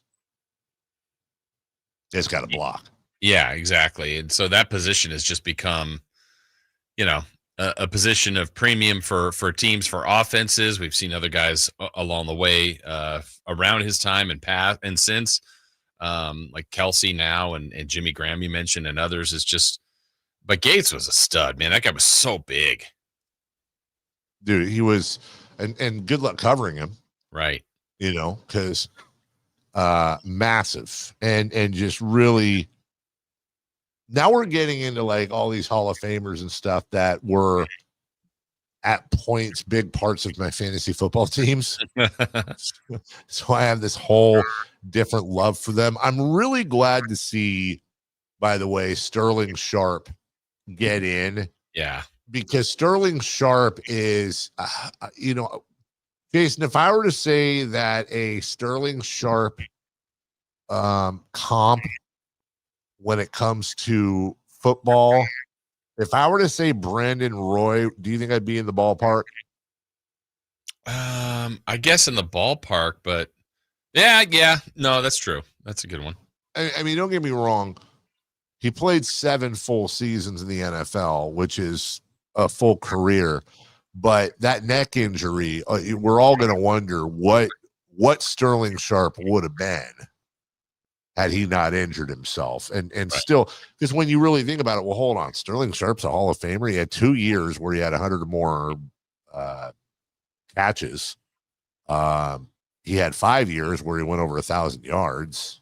65 touchdowns is quite nice, but I don't think and I love Sterling Sharp, so I'm the last guy to disrespect him or his career, but I don't think he has a classic Hall of Fame resume. Yeah, it was like that splash when he was there. He was so good, the best receiver, and just not the longevity of some of the others. But yeah, he was great those couple years. God. Yeah, he was such a stud. He was absolutely such a stud. Brett Favre's favorite receiver for a long, long time. Terry McLaurin has demanded a trade from the Washington Commanders. It's funny. They're not going to get value for him because of the way things work now. He's a vet. He's got contract money to go with him. It does make you wonder, and we talked about this earlier, if the Niners poke around a little bit on that, because their receiving core is scaring me a little bit right now, Jason. The Niners? Yeah. Yeah, and everything you're hearing right now out of camp, like of everybody that's looked the best, it's been McCaffrey, which is encouraging because if he has a big season again, like an MVP type season, that just opens up everything. But you also need him to have some things that are threats for the defense, so they don't just load up everything on McCaffrey. So that's why Ayuk and Pearsall and Jennings and everyone else need to be on their game. But yeah, if I'm the Niners, you have to call Washington about McLaurin and just to see what it would take. Yeah, and I know they've got money issues, but I don't know. Sometimes these things will surprise you, Jason, but I can't see them. I can't see anything above a 3rd-round pick for him. Yeah. And he's a stud. He is. He's a total stud, but it seems like it smells like a 3rd-round pick or some sort of future draft compensation, which is significant in the NFL. Don't get me wrong, but you're also talking about a guy and by the way, how funny would that be, being that the Commanders have Debo now? But 29 years old. And this is a guy that you can just put in the bank. I mean, it's almost Mike Evans-ish that he's going to be a 1,000-yard guy, but he is 29. He's creeping up to that age. He absolutely is. And let me see. Let me just check. I'm curious as to the money here. Yeah, this is the final year of his deal. Got a $25.5 million cap hit.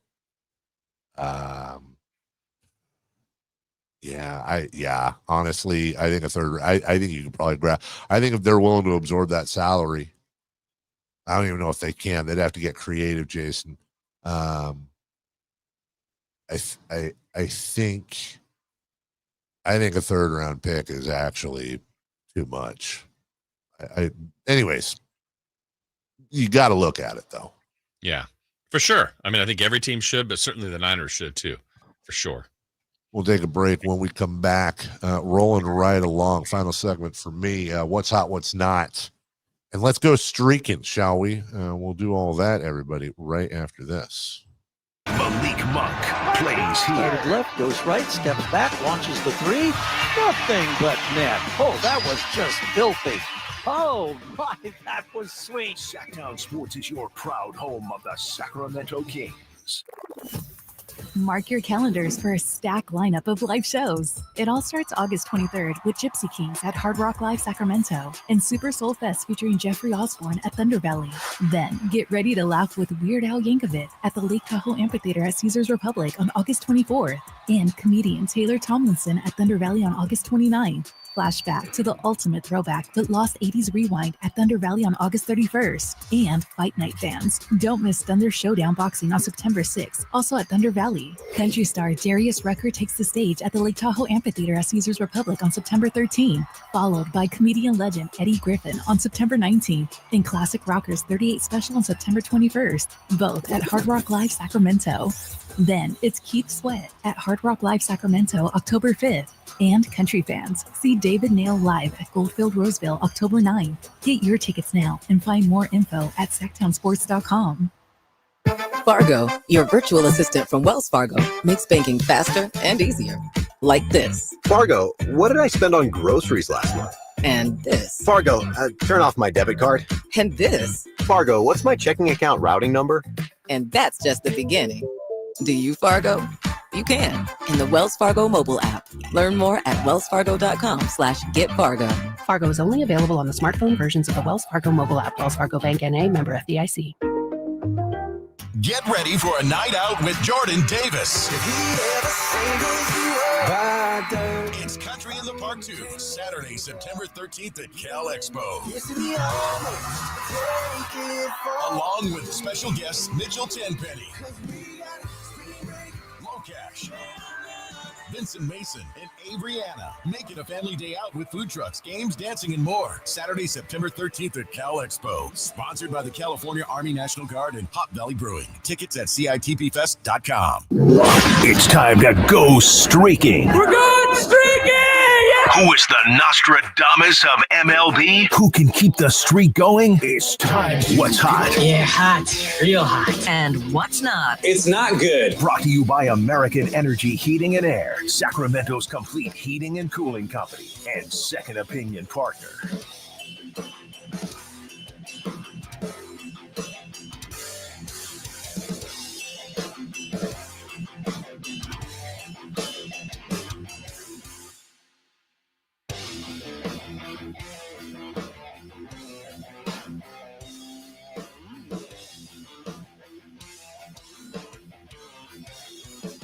Did he get caught by the short break?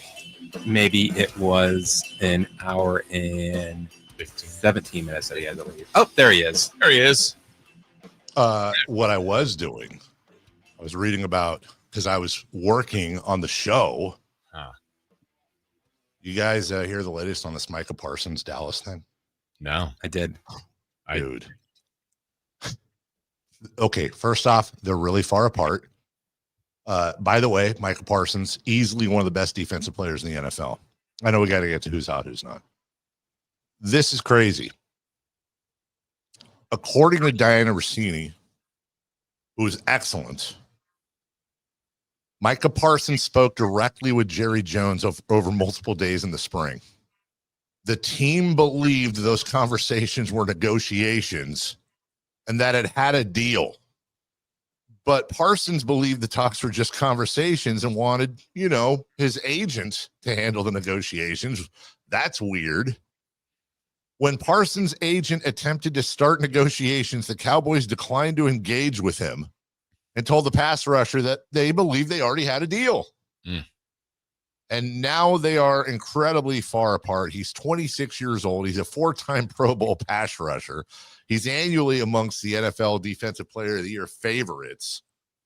And now, according to Diana Rossini, I should say John Machota as well on the article with The Athletic, is considering drastic measures, which could include a trade request or even a declaration that he's severing his relationship with the team. What does that mean? Wow. How do you declare that you're done with the team? I'm done. I quit. Therefore, I am. Keep an eye on that. So the Cowboys certainly not hot. Chris, who is though? The Braves and Reds. Oh yeah, watch some of that game. Last night in their game, both scored 8 runs in the 8th inning, It is the only time since 1901 that both teams scored 8 or more runs within the same inning in the 6th inning or later. So that's something to think about. That's weird. Imagine watching that game live. I was watching that game for a minute. And the Reds, I think at the time the announcer was like, the Reds have 4 hits in a row. And I thought, well, I guess I've seen that. Then I saw a 5th, a 6th, a 7th, 8 hits in a row. And they got the 8 runs to tie the game at 11-11. Yeah, it's 10-10. What? 10-10. 10-10? I don't think they tied it at Oh, 11. no, you're right. Come on. Wow. I was messing with you. You were. Well, actually, Yeah. To be fair. to be fair, TBF. Who's not? The city of Sacramento. Hey, watch it. What? July was the coolest month Okay. Oh, it's too hot. in Sacramento since 2001. Wow. You're welcome. In 24 years. I was still in high school. Same. Yeah, but there were people watching you when you were in high school. Okay, here's the truth. In 2001, I had yet to graduate high school. Actual statement. They said the same in 2025, though, right? Shut up, Chris. Let's go streaking. Oh, wow. To be fair, It's time to go streaking. We're going streaking! Who is the Nostradamus of MLB? Who can keep the streak going? It's time to go streaking. What the hell are you doing? We're streaking. All right. Well, kind of. One of us is, and that person is. No, we've got a combined 8-game hitting streak. We do. Chris has, well, let's start with Dave. He has 0, and I have 0. So Chris is at 8. Getting closer to double figures if he got a hit yesterday, but let's find out. Dave, at 0, you took Cal Raleigh. yes. He got up 4 times for the Mariners. He got 1 hit, which was Let's go. home run. Every streak starts with 1. Yep. Man, is that For this guy, day. is that guy going to win the MVP this season? I think so. Mm. I mean, he's batting 250, but that's all I mean, I'm still a little upset Chris shaming my education. right. I would be. Right? I was at 0, trying to get a hit. Chris is at 8. I'm pairing us together because we both selected Eleanor De La Cruz. Is it Eleanor? Yes, it is Eleanor. Cruz. In that wild game that went 11-10, so I'm sure we got a hit. Ellie De La Cruz got up 6 times. He had to get a hit. He got 3 of them and a home run with 3 RBI. So we all hit homers yesterday. Look at that. Look at that. So Dave's at 1. I'm at 1. Chris is at 9. Big pick today. Will Chris have? I know I have. Have we all done double digits yet this year? I don't think I made double digits I this haven't. year, but last year I think I still have the show mark of like 14. You do. So Chris would be the second Double member digits. of the double digit club for the 2025 season. If he can get there, he's got to get today right though. All right, Chris. I'm getting out of the way. Who are you picking? This is tough. Hold on, I got a holiday. Hold on, guys. Who? Somebody put this in the chat. Eleanor, gee, I think you're Swellenor. What is that from? That's from something. Anyway. That's the Beatles, right? Yeah. Sounds like one of their dumb lyrics. No, it's not. It's not. It's from a movie or something. Yeah, Eleanor Rigsby. It's not Eleanor Rigby. Eleanor Yeah. Rigby. Yeah.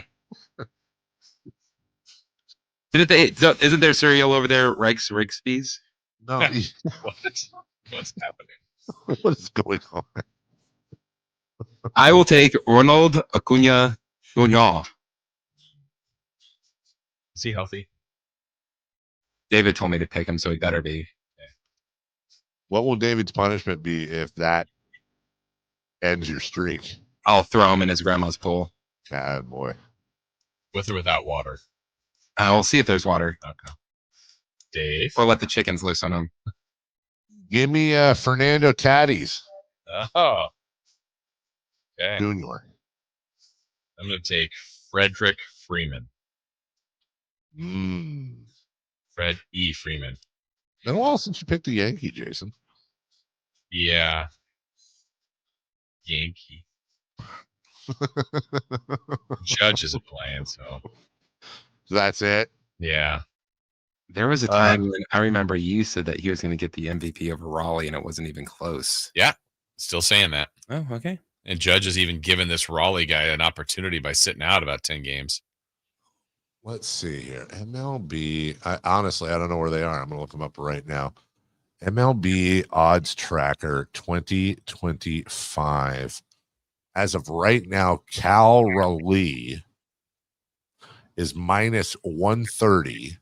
The favorite to win the AL MVP, Aaron Judge at plus 100, which is effectively, it's a very close race. Unlike in the National League, where you would have to bet $1,800. You would have to bet $1,800 to win $100 on Shohei Ohtani winning the MVP. With Pete Crow Armstrong the second. Not Pete Crow Armstrong the second, but he's the second favorite. Yeah. Eleanor Rugby. Come on. Come on. Oh, way to go. The guy who put in Eleanor, I sure think you're, I think you're Swellenor. Hey, great. The text of the day for me, I did a Dana Carvey as John McLaughlin reference earlier. That is a continuation of Dana Carvey doing John McLaughlin. That is really, Eleanor, I sure think you're Swellenor. Earlier I said Miles, I apologize. Mikal Bridges. Oh, yeah. Yeah, my bad. I just kilometer bridges. Thought it was Tower Bridges. Thought it was Todd Bridges. That was Jeff Bridges. Thought it was Bo Bridges. Thought it was Tim Bridges. Huh? Okay, I was just testing. Thought it was Bridges of Madison County. Thought it was London Bridges. Falling down? Bridges Nielsen used to be married to Sylvester Stallone. Bridges of Madison County is really good. Bridge.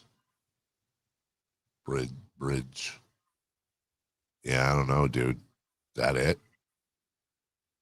Golden Gate Bridges. Ruffles have bridges.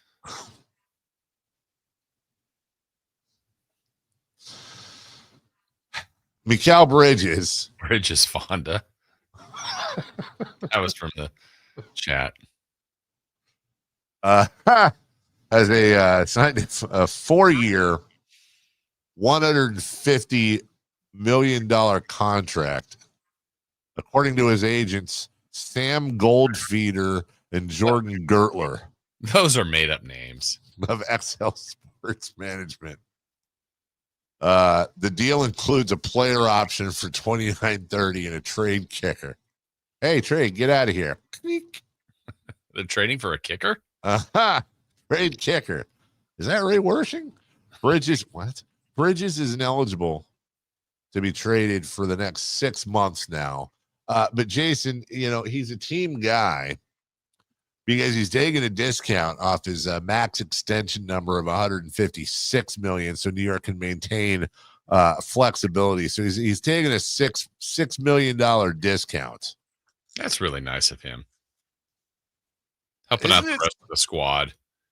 It's so sad that the NBA players make so much that we are making fun of how little bit of a discount he took from 156 to 150. Yet that $6 million discount he just gave up is more than the lifetime earnings of you, me, and Chris combined for before and the rest of our lives. What is that equivalent to, like the common person out there that's in the workforce? So if you work for a company that had a salary cap and you make $50,000, I don't know, I'm just throwing out a number, and you're like, you know what, I'm going to take 48. Wait, hold on. I think I can do this. Hold on. If you made $50,000, that's 150 divided by 3. I think your math is exactly correct. I think that would be a $2,000 discount. You would go from 50 to 48. He went from 156 to 50. I think that's exact. Jason, I think we did math. Did we? I think we just did accurate math. Someone needs to double check that. If he went from 156 to 150, that's the equivalent of you going from 50 to 48. Okay. Yeah. On that note, we'll take a break. I got to catch a plane. I'll see you Monday. Where are you going? Huh? Where are you going? I'm going to go watch a football game, a soccer game, match, whatever the hell, tomorrow. And then I'm coming back home. Oh, okay. I'm on my way. Just set me free. Home sweet home. What's coming up next hour, Jason? More Bridges talk. We will have Friday fun and games. I had some of it catered just for you, so I'm sad. What? Yeah. Come on. Can I ask one? Actually, I have one. It's a preview. Everyone will know what we're doing. Today we're doing Would You Rather? Okay. So, Dave, the question I had specifically for you. Would you rather give up your phone or only wear Crocs for the rest of your life? Isn't that what he does now? I don't have Crocs. Oh. But I would get some and wear them for the rest of my life. That was easy for you, wasn't it? Incredibly easy. You like to match your shoes, and you have a lot of variety of shoes, but you'd only have Crocs. I'd have a lot of different colored Crocs, and I got to tell you, it kind of suck in the wintertime. Don't get me wrong. Wet Crocs. But you know what would suck even worse? Oh, look at my amazing shoes. Let me show you where I got them from. Can I borrow your phone? What about you, Jason? Oh, Crocs. Chris? Crocs. I could probably get rid of my phone, but it would be Crocs. I could get rid of my phone too. No, you couldn't. No, I could. I'm going to hold on to my phone, and I'm going to go. I'll see you. Hey, all of us in studio Monday. We'll see. Yeah, we'll see. Wow, dude. That is taken. is that a plane joke? Wow. He's laughing so hard right now. Chris, if my plane goes down, dude, honestly, I will I'm feel going to be terrible for the other people on the plane. Okay. All right. Well, on that note, everything everyone does for Jason, for Chris, every single thing that every fan does at home or at the stadium makes a direct impact in the game. He's not getting on that plane. I'm rowing. See you Monday. These guys will be back in a couple minutes. Bye-bye now. You never know what you might hear when listening to a Sacramento Kings game. Out of Keegan, going for another triple. Man, is he feeling it. Keegan, can he do it? Yes, there's number 11, Keegan Murray. Keegan steps back. He just knocked down his 12th three-pointer, a Kings franchise record. He's got 45 points. Never miss a moment of Sacramento Kings basketball with Sacktown Sports and the Sacktown Sports app. This is the story of the one. As a safety manager at a manufacturing plant, he does everything he can to keep his coworkers safe. From finding ways to reduce risks to keeping safety supplies in stock. And for that, he relies on Grainger. Grainger offers a broad range of quality products and next-day delivery, so he can always play it safe. Call 1-800-GRAINGER, click Grainger.com, or just stop by. Grainger, for the ones who get it done. Look, I've played a lot of golf courses in Sacramento, but if you want pristine conditions, a fun layout, and 27 holes that never get old, Timber Creek and Sierra Pines is the spot. The fairway is perfect, the greens smooth and true, the practice facility next level. And whether you're out for a casual round or hosting a big tournament, Timber Creek delivers every time. The course is always in top shape, the staff treats you right, and the experience, it's unmatched. It's easily my favorite place to play in Sacramento. Book your tee time now at timbercreekgc.com. Alan Stiles here with your Sacktown Sports Injury Update, brought to you by DTLA Law Group. Denzel Clark, out with that right adductor strain, is going to be out until late August. Manager Mark Kotze said Clark will probably require a couple weeks from the date of his placement on the IL. Brady Basso, out with that left shoulder strain, is scheduled to throw 20 pitches upcoming in batting practice. He had been pulled off of his rehab assignment in mid-June. That was your Sacktown Sports Injury Update, brought to you by DTLA Law Group. It's Alan Stiles here. You injured at work? Call downtown. DTLA Law Group, California's leading injury law firm. With over 40 lawyers throughout California, they have won over $500 million in settlements. DTLA Law Group will get you compensation for your work injury. You don't pay unless they win. That's right. You pay zero upfront. Call downtown. Text injury help to 40222. That's injury help to 40222. Visit them at calldowntown.com. KHD1 Sacramento, KYMX HD3 Sacramento. From the Power Business Technology Toshiba Studios. This is Sacktown Sports 1140. The Carmichael Dave Show. He's on the microphone when he's not on the microphone. He's playing a song, and when he's not playing a song, he's on the microphone. And then boom. With Jason Ross. No, he didn't. Yes, he did. Call or text at 916-339-1140. It's the Carmichael Dave Show with Jason Ross on Sacktown Sports.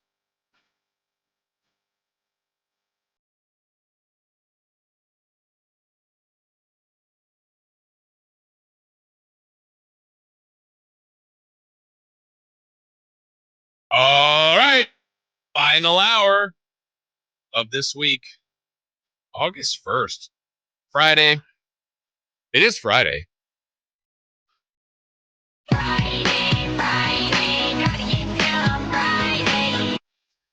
Chris brought in donuts. Thank you, Chris. Alan will complain about them probably for some reason. Oh, yeah. He can't complain because I'm also getting him a banh mi today. Wow, why are you bringing in all the food? Where's the food, dude? Well, when I bring in one of the kids from my cousin, she lives right next to the banh mi spot. So when she picks up, that's when the banh mi. No, I go and drop them off. Oh, and then come back with banh mi. Yeah. Wow, it's a good day. It's a good day around the building. I'm a good manager. You are. Maybe. Do you know anything about cars? I do. David does. Apparently he does. David, do you know how I could fix my car window? Because I literally right now have a car that I've been driving for a long time that has every light on the dashboard, which doesn't faze me. But today, Chris, I got here, had the windows down, nice morning on the drive in, and tried to roll the window up and didn't go up. Is it or it'll go up like just barely. So then I go, okay, let's roll it back down, roll it up. Gets to there, roll it back down. It just keeps doing it. I go, you know what? I'll do the old thing, and I let it sit. So about 7 o'clock, I went down there in that longer break, turned the car on. It gets to that spot again.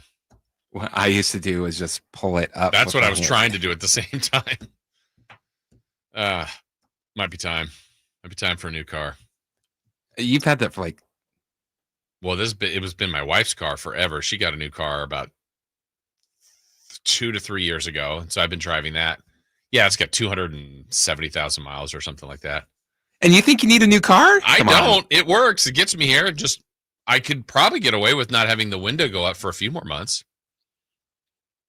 But it's a little problematic going places and parking. I don't have stuff in there. That part I don't worry. But I just don't want people milling around. Don't go milling around in my car. So if anybody out there knows how to fix a let me see, window regulator is shot, probably. Is that an easy fix? Though I remember when I didn't even know 40-year-old cars had electric windows. No, it's this kind, the crank. Yeah. I still have trouble. I do that bit a lot. Like if I pull up next to you and I'm like pretending to roll down, I hit the finger on the button, but I'm rolling down the window. It's such a funny bit. Well, that was the thing. That's what you do if you want to get someone's attention. You're like, hey, can you roll down your window? Yeah, because you can't go like. But like now, if you're like 20s, like you don't know what that do? means. Hey, you're just trying to signal them and get their attention. Yeah, we'll see. We'll see if anybody can help me out there. I appreciate that. All right, so final hour of the final day of the week for us. Alan Stiles coming up at 10. And then, of course, the Drive Guys this afternoon. We're glad you're here with us here on Sacktown Sports. Dave is on his way on his, what do you say, a flight to go watch his match. He's got a lot of flying coming up. So he will be back in studio on Monday. I will be here on Monday. Chris will be here on Monday, at least we think. Though Chris is getting viewing number 2 tonight of Naked Gun. Yeah.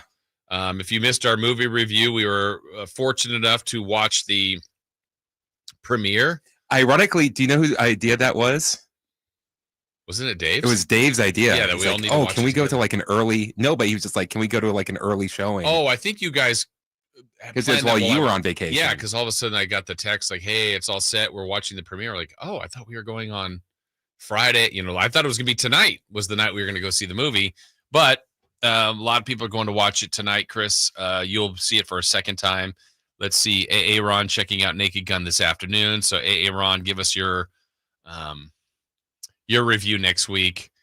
Loved it. If you missed it, Chris and I have been reciting lines and even moments from the movie all week. It's very rare that I am the first in something. Mm-hmm. Do you think I was the first or the best laugher in the movie theater? In our theater? 100%. Was there anyone even close to laughing? Well, also I was right next to you. So there were times where you were laughing very hard and I was laughing at the movie a little bit, at you as well. But then I couldn't tell if other people were laughing because you were that. It's there's a couple times where it was literally just me. Yeah, there was a few times. And especially early. Again, the opening scene and Chris, if Chris can laugh to a 10, you were at like 9 already. And I'm like, okay, we're just going through the layup drill here. We just started this movie. And that's when Sean, who's a great laugher too, was looking at like, is he okay? I don't know. I will suggest this. If you are going to go see Naked Gun, stay away from the trailers as much as possible. Yeah. And then, so now, I think because I've talked about it, I look at a lot of my algorithms, I'm seeing stuff like a bunch of the things that they're releasing. And I went, oh man, I don't want people to see these yet. Just if you want to see it, go see it. I think you won't be disappointed. But like Chris said, try not to watch this stuff because my really favorite part of the entire movie, and I thought it was so great because I knew absolutely no idea that it was going to happen, and they're showing it on like TV. Yeah, like, you don't know what it is, but still, it's the fact that like I didn't know anything about it in the movie, so it was a total surprise element. I think that's what also hurt Sean because Sean was saying like, "Oh, why were you laughing at that part? It's in the trailer." Yeah, and I didn't see the trailer. Right. Yeah. Campeo's going tomorrow. Okay, good. We got people going to see Naked Gun, and I don't want it to be one of those where Chris and I are giving it overwhelming thumbs up, like that the expectations are so high, but I actually went in with pretty good expectations to the movie and was not disappointed at all. Yeah, and it's getting a lot of critical. Critics are liking it? Yeah. Good. I want to say it's like, I've looked at it, it was like 98% still on.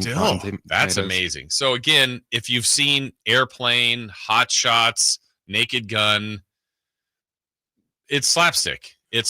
One that's very similar to those that have been made recently that aren't any of those like movies, I would say are Wet Hot American Summer. Is that? Oh, I haven't seen this. That's like definitely like a slap, like stupid, like jokes happening in the background and jokes on jokes on jokes type of thing. Yeah. So to me, I do want to see it again. I don't think I'm seeing it in the theater like you are this weekend, and you might even see it Friday and There's Sunday. A possibility of Sunday because you got a different crew that may want to see it. But I told you the crew that's going. You kind of thought about on maybe. Sunday that crew I want to be with. I think, but it's one of those that I'd like to see again because I know I did miss stuff, not the like plot things. It's more of, okay, we were laughing during that joke, or sometimes when you hit with such a volume number of things and some of them are under your breath or they're in the background or, it's something that'll grab you the second time. So I'll be anxious for your review on Monday of that. Yeah, there was that one joke I told you guys at the end. Did you hear that? That was so funny. And you guys like, I didn't hear that joke. Yeah. So there's a lot of things like that. So if you get a chance, check out Naked Gun this weekend. It is August, though, and Dave, we were talking about this earlier about how the month of August can be a tougher month in sports, but actually I think it's okay. It's not to the same level of the fervor that we get with the NFL or the NBA, kind of the constant follow. Baseball is a constant follow, but not as many people are into baseball. But if we're thinking about the upcoming month, well, we do have the NFL preseason here. It got started last night with a Hall of Fame game. Caught that for a few moments, but it's exactly what you expect in the preseason. I did think, for what it's worth, that Trey Lance looked good. I don't, it's one of those things like, hey, Trey Lance looked good for the Chargers. He did. Fact. It's Justin Herbert's job. Fact. So It's a third team for Trey Lance. If you remember, really, the rundown for the Niners, it was going to be his job, and they traded up for him. They wanted it to be him, and he had 2 different times where he got injured. Then an opportunity came in for Purdy, and Purdy crushed it. So people will kill the Niners for what they did, fully understand that and fully get why, but I think a little bit of it is circumstances and the injuries. But now Lance is now on his third team, from the Niners to the Cowboys to the Chargers. Thought he played well enough in what he was asked to do yesterday. Chargers won the game. Don't care much about that. Beat the Lions. I think both teams will have pretty good seasons ahead. I think both coaches are good. Both programs, the Chargers are now kind of in that winning formula. The Lions have been there for the last couple of years, and they'll be one of the favorites in the NFC. So, it's football. It didn't feel like what we're going to see in a month or so when the football season really starts, but that's okay. There's guys fighting for jobs and opportunities. And to me, in the NFL, and really the regular season too, but the preseason especially, you try to get through that without any major injuries. It's a brutal sport. Injuries always happen. But if you can avoid that, I would say then teams have had a successful preseason. So the preseason is basically here. That's a big part of what August is about for the NFL. Camps will continue to go on. We'll get Hard Knocks debuting. And so I think the taste of the NFL basically is here now that we're to August 1st. Major League Baseball pennant races will heat up, even though it's considered the dog days of the summer. Dog days of August is kind of what it's always been labeled in baseball. But maybe some new sparks to some of these teams because of yesterday's trade deadline, the aggressiveness of teams like the Padres, adding to their bullpen, adding to their lineup. I mean, they were really, really aggressive yesterday in their deal with the Orioles and the deal with the A's, and adding multiple players to their team, amongst others. You had kind of the key teams all being active: the Yankees, the Padres, the Astros, the Mariners, teams that are really trying to strike at an opportunity. I thought the Tigers were a little less active, but they got a little help. Phillies. So the Mets, the teams that you expect to be playoff teams and secure their spots, were the most aggressive, which generally makes sense. And the teams that are kind of out of it reacted that way. And I think about the Giants, I wouldn't say they're out of it, but certainly their recent losing ways here, I think that's 10 of 12, 11 of 13, something like that they've lost, certainly changes the immediate course. And we saw them be a little more aggressive in making 3 trades yesterday and moving off, or over the last couple of days, moving off of Doval. Yastrzemski, that one surprised me. That one came out of nowhere in the deal to the Royals, and certainly Rogers earlier in the week. Also, so with baseball going on as that happens in this month, another significant event in sports will take place in New York, and that is the U.S. Open. That is something that the U.S. Open in tennis, I know it's a really, really big deal in New York, and I've never been to the U.S. Open. It does seem like it would be a great event. It just seems like the city is totally alive for that and loves it. I mean, New York is a great city in and of itself, but would you have any desire, Chris? I know you're probably not really that much of a fan of tennis, but would you want to see the U.S. Open? No, not at all. It would have to be like, hey, here's your flight and here's your ticket. It's all taken care of. Yeah. Yeah. And I feel like, and I could be wrong in this because I've never been to a major tennis event like that. There was a smaller one in Southern California we'd been to, but like a major one like that, I feel like kind of what you're saying, if you had the ticket to like center court, I don't know that the seats have to be great, but like a prime match, as opposed to, I'm on one of the outer courts watching someone I don't really know at all. It's still tennis. It's still athletes competing, but it feels like what I think of it is I think of what we see on TV and the prime matchups, night tennis, the city of New York just going crazy, rooting for likely an American, but maybe not, maybe an upset, who knows. That's coming up later this month. The FedEx Cup playoffs begin in the PGA Tour, so their season-long schedule has continued to go on, but the FedEx Cup, or the top, I think it starts with 70 golfers, I think down to 50, then down to the top 30. That'll get all wrapped up for the FedEx champion later this month. So there are things, and then the other part that's happening because it's August is college football.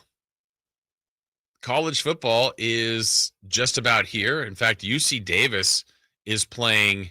They'll be leaving, 3 weeks from today for their week 0 game against Mercer. It's like a bowl game equivalent, really, a neutral site game in the FCS level. Sac State will be leaving 4 weeks from today for their first game at South Dakota State. That's a really tough first matchup. But college football, I absolutely love it. Always have, always will.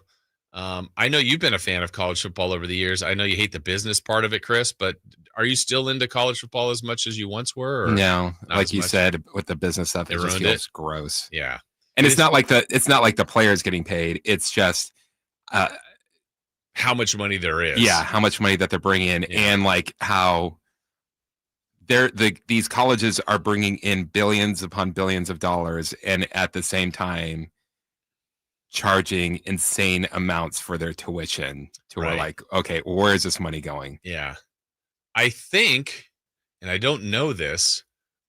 I probably, this is probably a misstatement, but I think, are the tickets still okay? Ticket prices? I know they've gone up everywhere. That I don't want to be naive to say. Well, like, my big sticker shock was I would always go to the Notre Dame Stanford game when they would come here, and that was just general admission $20, which was amazing. Yeah. And then when the new stadium opened up, it was like $150, $175 tickets. Okay. And that's in the second deck. Never mind. So that has changed. And that's Stanford. I mean, imagine, like, I just can't imagine what a Alabama Auburn ticket would be, or, Tennessee Florida ticket, Michigan Ohio State ticket would be. What venue would you like to go to if you got a chance? Probably back to someone gave you a ticket and you'd like to go to a college football. What do you think mine would be? I think you'd like to go to Notre Dame. Mm. That's not the first choice. Nope. SEC? Yes. LSU. Yep. LSU at night. Yeah. Night game. I've been by LSU. I've never been to an LSU game.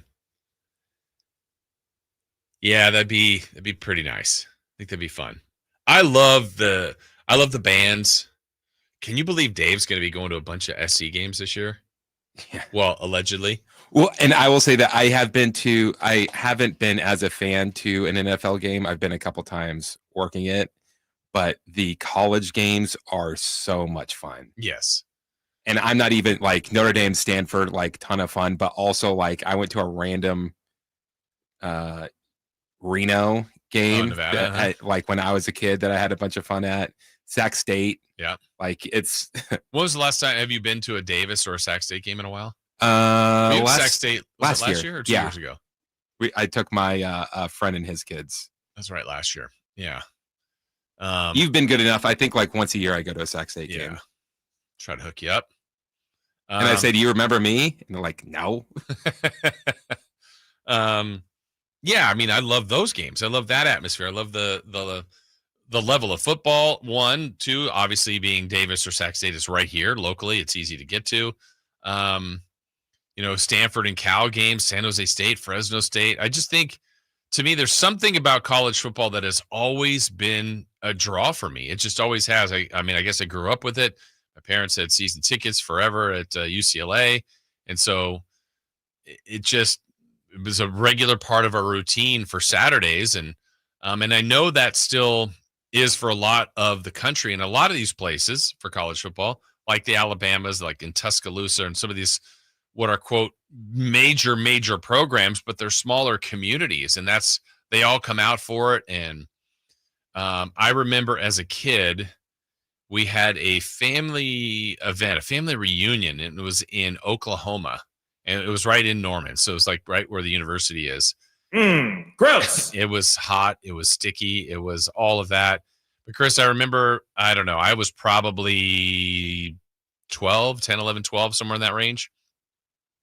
We went to some, maybe a gas station or a mini mart or something like that to pick up something. And the attendant there was super nice lady. And just like, I don't know if she could tell we were from out of town or whatever, but right away it's like, all right, make sure you root for Oklahoma football this year. And it's like, that was the message. Like, here's your change back, and Oklahoma stickers and billboards and just everywhere. Just that is like their season is the football season. Yeah, my dad's family's in Arkansas, right next to Fayetteville, So they're all in on the Razorbacks.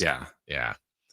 Where and it's not just like football. It's football, basketball, baseball, softball, volleyball, like every sport. I can't figure out if that's a good. I think there's more good than bad, but I find in those communities when you're kind of all in, like everybody's depressed if you lose. Yeah. Like it's not like, oh, it was just a game. We had fun. No, we lost to Auburn or we lost to this. Like everybody takes it personally and everybody's day is down. If there's a college football Saturday in Alabama and the Tide lose, like, yeah, it's not okay. So I don't know if those things are necessarily the healthiest for everybody. I don't know. Do you have any? Is Notre Dame hosting or is Stanford hosting Notre Dame this year? Yeah, they should be. It's because SC is at Notre Dame. So usually when SC is on the road, they're at Stanford. So are you looking into that game or no? Is it still too much? That's way too much money. Way too much money. Hey, you could go. You said you had fun at Reno. You could go up to Reno when week 2 when Sac State's playing. I could do that. You know what? When is that? That is September, the first Saturday of September after Labor Day, the 6th, 5th, 7th. Can't do it. Where you trip? I'll be at the Rose Bowl. Oh. Wait, is that the weekend? I thought it was weekday. Weekend. The Oasis? Mm-hmm. Okay. The Oasis. Saturday. Okay. Any other weekend, where would you rather be? The Rose Bowl? I was actually kind of looking forward to it. What? Going to Reno. I know.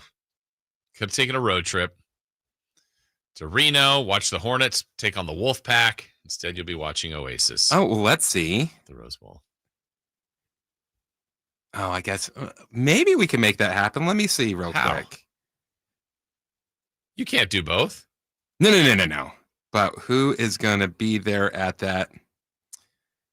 Could ask Dave if he could get Sean and I a couple tickets to the SC game.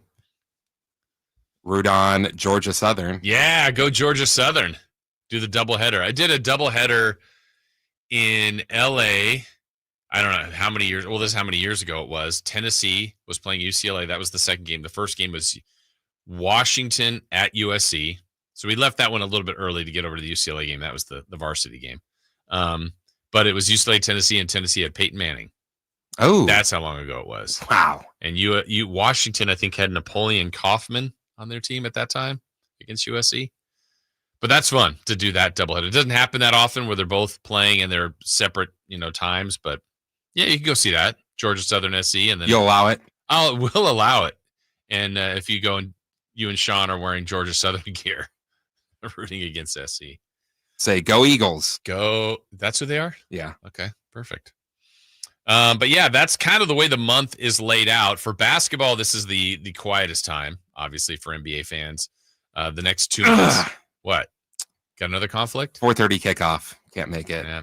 What time's your concert? 7? I think doors open at like 6. Are you a doors open guy at 6? No, but I like to get around there. I like to get around the area before everybody else is there. Yeah. What is there a opening band? I think it's not John Ashcroft. He's what's the Sweet Symphony guy? Verve. What is his name? Richard Ashcroft. Richard Ashcroft. Not familiar with him. But you're there for Oasis. Yeah. All right. Oh, maybe here you go. Wait, I made another plan for you. So that's what, Saturday the 6th? Mm-hmm. I know this ticket will be too expensive. Are the Chargers or the Rams at home on the 7th? See, I like to make schedules for Dave. He never follows through. You might. You could go to one of them's got to be at home. That's SoFi. Well, the Chargers are they opening game? I can't remember. Against the Chiefs? Oh, are they? September 5th. Oh, is that a Thursday? Yep. Oh, no, that's Friday. That's when they get in. Oh, no, aren't they playing in like Brazil or something? Oh, okay. Yep, you're right. Okay. So that won't work. So then the 7th. We are looking at the Rams, and they are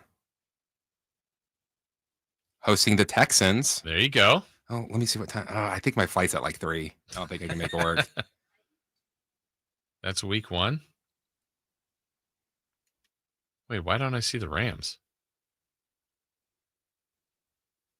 You said Ram. Oh, there you're right. Yep, 125 kick. That might be tough. You can move your flight. Yeah, let me see what this is. Let's see. But imagine that ticket Oh price. no, my flight's at 7:50. Hey, I can make that happen. You're close to the airport. You guys can go to the game. Maybe you and Sean work on media credentials. You're covering the game for us. We were previewing. We got to keep our eye on the Niners competition. See, have you been to SoFi yet? I have not. See, there you go. Tickets as low as $55. Okay, we're getting got a weekend. closer. We got a weekend. There you go, Chris. Trying to look out for you. All right, still to come on the show. I think I'd rather just go to that. What's that? The Cosm? What's that? That's that one thing that Dave, remember Dave was at it, that like dome thing or whatever that you could watch live events at. Oh, there you go. We've got, you can watch all the NFL. That'd be kind of cool.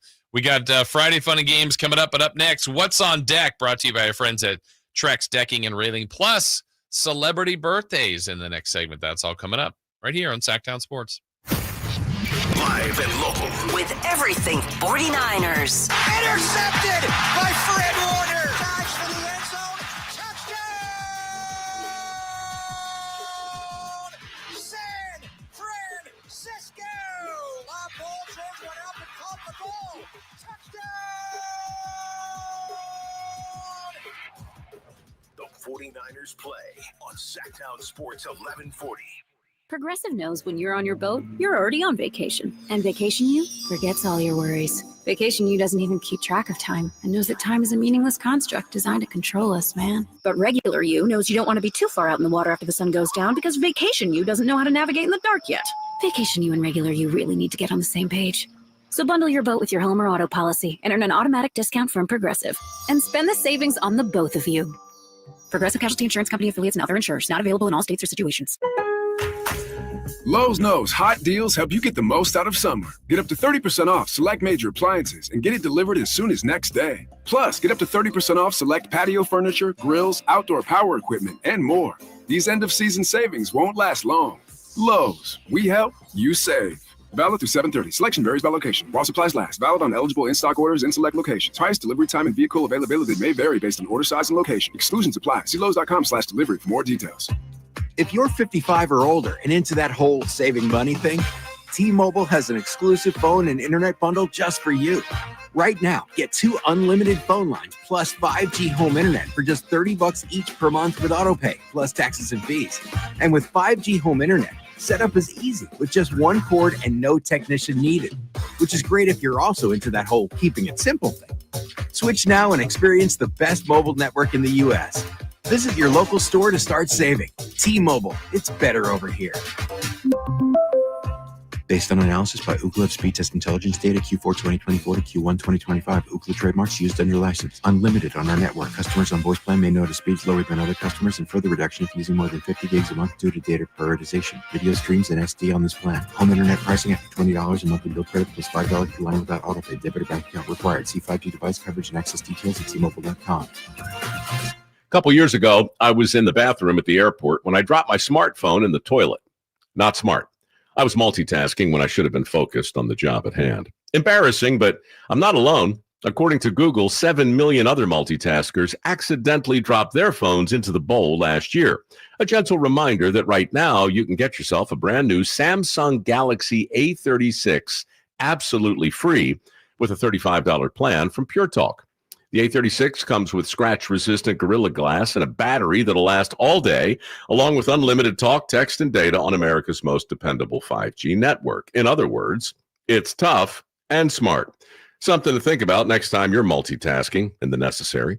Just dial pound 250, say keyword Mike Rowe to get your free phone today. You can make the switch in just 10 minutes. That's pound 250. Say Mike Rowe to switch to a no-nonsense smartphone and a company that actually stands for something. Pure Talk. Bonneville International Radio Station contests are open to participants at least 18 years of age and older that are residents of California and who reside in one of the 6 counties that make up the Sacramento metro area, unless otherwise specified. Employees or agents of the station, Bonneville International Corporation, other area radio stations, or any entity associated with the contest are not eligible to win, unless the station otherwise specifies in its own discretion. Persons who have won in the last 30 days from a station contest or event may not be eligible. For a copy of the general contest rules, visit khdk.com. Carmichael Dave here for my friends at American Energy Heating and Air. Yes, I always tell you they are a family-owned operation, been in business since 81, A-plus Better Business Bureau, but it is hot. We are in those Sacramento hot months. I want to focus on them being your second opinion partner. What does that mean? Maybe you've got somebody you're working with or you've worked with in the past in the HVAC world. Guess what? They want to give you a second opinion. How much does it cost? Nothing. You call them up and say, hey, can I get a second opinion on this deal? They come out and they either say, wow, that's a great deal, you should feel better about that. Or they say, we can beat that price. And usually they're going to beat it by a lot. Guess what? You just saved money and it didn't cost you anything to find out. It's a no-lose situation. Go with a trusted company. American Energy, 916-520-9990. That's 916-520-9990 or AmericanEnergyAir.com. Jingle Singers, take it away. Call 916-520-9990 now. With 25 award-winning years in Northern California, Ashton & Price is your local injury law firm. Pro attorney tip: if a firm presents as local but they're in LA, red flag. If your first consultation is not with a lawyer, big red flag. At Ashton & Price, your first consult is with a local attorney, and if serious injury prevents travel, a lawyer will come to you. Still not enough? George Washington's my uncle.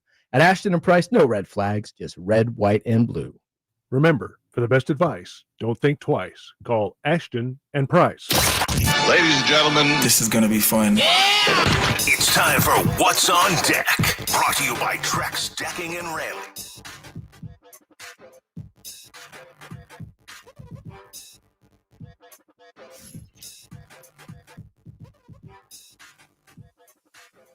What's on Deck, brought to you by our friends at Trex Decking and Railing. We had an epic studio battle in here. Me and young David, we tied in our chip off. I want to recount. Anyway. Don't worry, he's not competitive. Not at all. Tonight, we've got the Diamondbacks at the A's. Hey, the A's are at home again. Get out there, support. Oh, I haven't done this in a while. Yeah, what's the get-in price? Let's see. What's your guess?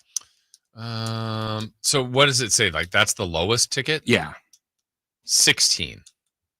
Oh, a lot of people going to tonight's game. 23. Oh, good. But you can get right behind home plate, section 111, row 11, for $58. Okay. What's your section again? The all-you-can-eat thing? That is up in the Solon Club, and right now there are 2 tickets left at $110 each. There you go. That or Naked Gun. It's like, which one do I do? So the Diamondbacks at the A's. The Giants are at the Mets. Mets came in here and swept the Giants, and the Pirates swept the Giants, and now the Giants go back to the Mets, and I think after that, then they go to the Pirates again. But if you are looking to go to the A's game and not hurt your budget, yeah, the Rays are coming into town on the 11th, 12th, and 13th. Those get-in prices so far are $15, $13, and $12. Okay, for Rays and A's. I think the last best or biggest ticket item's got to be the Red Sox. That's September. Because they had a lot of the big boys already come through. Yeah, a lot of people want to see the Rangers. Oh, you can get into the Red Sox A's games for $50 right now. Okay, mm-hmm. But that's still about a month away, right? Yeah. So if you want to go to that game, I would suggest getting on that quick. Oh, yeah. Someone must have been listening because that's gone. Cheapest now is $60. Not that game. Other game. Okay. Well, I will say this. Chris has been to the game. Chris has been in the races, too. He was Ricky Henderson. Yeah. I mean, as we've all learned. It's a good time. It's a good time out there. And so far, knock on wood, the weather has been pretty good. It still can get warm out there. I'm not trying to, hide from that fact, but it's been great. Loved going out to the A's games. And it's been fun. Been a lot of fun. See if they can keep it going. See if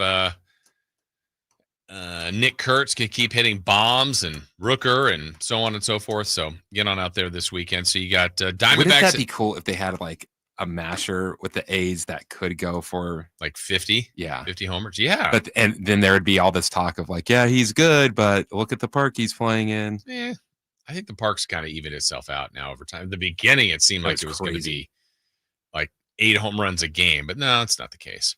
Like I said, Giants at the Mets, Diamondbacks at the A's. That's what's on deck. Brought to you by our friends at Trex Decking and Railing. Well, before we get to Friday Fun and Games, who's playing? Is Kyle playing in Celebrity It's Birthdays? gonna be Kyle. Is it Kyle or Kyle? It's Kyle. It is Kyle. All right. Kyle v. Chris.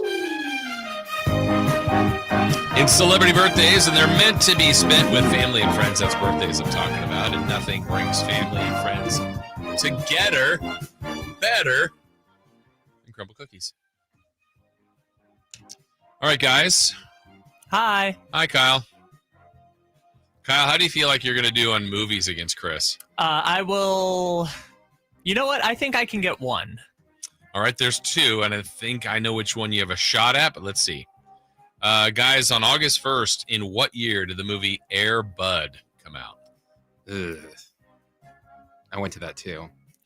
They made 4 of those, and then a spinoff where they have kids, and they made 4 of those. They were all crazy. At one point, they had superpowers. The dogs had kids, or the kids of Air Bud had kids. It was called Air Buddies. No. Yes, and they made 4 of those movies when I was a kid. Any good? They were all terrible. One of them, they had superpowers. I don't remember what they were, but it was weird.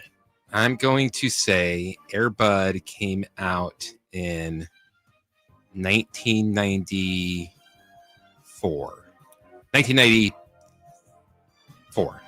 I'm going to say 1996. All right, Kyle gets the win, 1997. What? Yeah. Are you sure it's the right Air Bud? I don't know. How about Guardians of the Galaxy? Ugh. This is the one I thought Kyle might get. I've never seen it, but I know it's in my lifetime. I think I could get this pretty close. I think it came out August 1st. Yes, correct. 2015. I'll say 2017. Chris for the win, 2014. 24. That was the other year I was going for. All right. Happy birthday today, guys, to Jason Momoa. No beard anymore. Yeah. Fast like X. It. What's that? Fast X. Yeah, of course. He's in, Game of Thrones? He is 51. Say 48. Kyle for the win, 46 for Jason Momoa. Happy birthday to Scotty Barnes of the Raptors. All-star. Scotty Barnes is 28. No, he's 24. We have a correct answer, and it goes to Kyle Ledbetter, 24. Happy birthday to Madison Bumgarner. Madison, but which one? The one that dated the other one. Okay. Yeah. I am going to say Madison Bumgarner is 36. Wait, there's a different one than the pitcher? He married Madison Bumgarner. No, I think they just dated. Oh, they just dated? Yeah, it was weird. There was 2. Actually, you don't know that story, Kyle? I don't. Madison Bumgarner dated, or was a girlfriend, was Madison Bumgarner. What? Yeah, it doesn't even seem to make sense. So this is the girlfriend? No, it's Mad Bum, the pitcher. I'm guessing they're the same age anyway, but I will say Mad Bum is 40 today. We have a correct answer that goes to Christopher Laud, 36 for Mad Bum. Austin Rivers. Bag work. Austin Rivers is 29. I'm also distracted because Alan's doing the Alan Styles here again in the other room. Take 8. I will say, yeah, he's on take at least 7. I will go 35 for Austin Rivers. You said what, Chris? 29? Yeah. Kyle's a little closer, 33 for Austin Rivers. Let's see, former Kansas and North Carolina coach Roy Williams. Ooh. Roy Williams is 82. 70. Well, he didn't retire that long ago. 75. We have a correct answer, and it goes to Kyle Ledbetter, 75 on the nose. He looks terrible. Why? Coaching will do that. Because he looked like 73 when he was got his national championship with North 31. Carolina. And lastly, former Colts running back, I think he's a Hall of Famer, Edgerrin James. Edgerrin James is 41. He's got to be older than that. 48. Kyle's closer, 47. Ooh. Edgerrin James. All right, well done, Kyle, today. All right, break time for us. We have Friday fun and games to wrap it up before we get you to Alan Styles. This is Alan Styles here. We have that all coming up here on Sacktown Sports. Got somewhere to be? Take Sacramento Kings basketball with you. The Sacktown Sports app will let you stay connected to your passion. Never miss a moment of Sacramento Kings basketball with the Sacktown Sports app. Hey, it's Carmichael Dave. I got to tell you, I am so excited to get this decking project started with Trex Decking and Railings. From the first time I stepped foot in the showroom last week, I was so impressed. So many color options, heat-resistant composite deck. What does that mean? That means I don't have to do any maintenance on it whatsoever. They even have a deck designer, so you can go online and see what your dream deck will look like on your house. Just visit Trex, that's TREX.com to get it started. Tell them Carmichael Dave sent you. Hey, Daydreamer. Did we catch you thinking about your dreams? With Wells Fargo Premier, a team can help you plan for them. So let's imagine your biggest dream. Not the easy one, the one behind it. The one you work towards every day and every night. Can you see it? Then we can help you plan for it. Ready to start planning for your dreams? You can at wellsfargo.com/getpremier. Get ready for a night out with Jordan Davis. It's Country in the Park 2, Saturday, September 13th at Cal Expo. Along with special guests Mitchell Tenpenny, Locash, Vincent Mason, and Abriana. Make it a family day out with food trucks, games, dancing, and more. Saturday, September 13th at Cal Expo. Sponsored by the California Army National Guard and Hop Valley Brewing. Tickets at CITPFest.com. We have finally made it to Friday. Let's end your week the right way with Friday Fun and Games. On the Carmichael Dave Show with Jason Ross.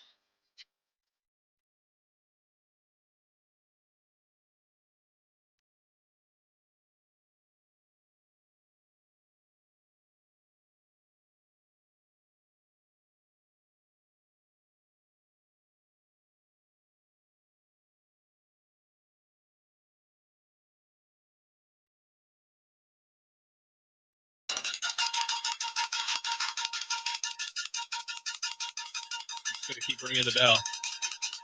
Alan Styles here. My mic. What do you mean your mic? This is a bit at this point.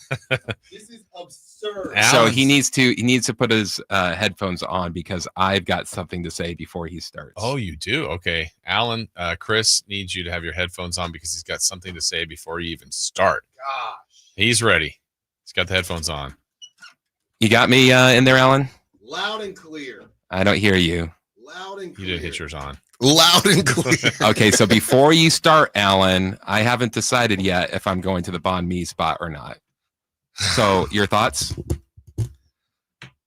Look, I want the Banh Mi, but you know what? Are you okay? Was there a glaze in there? In the box? Yes. No.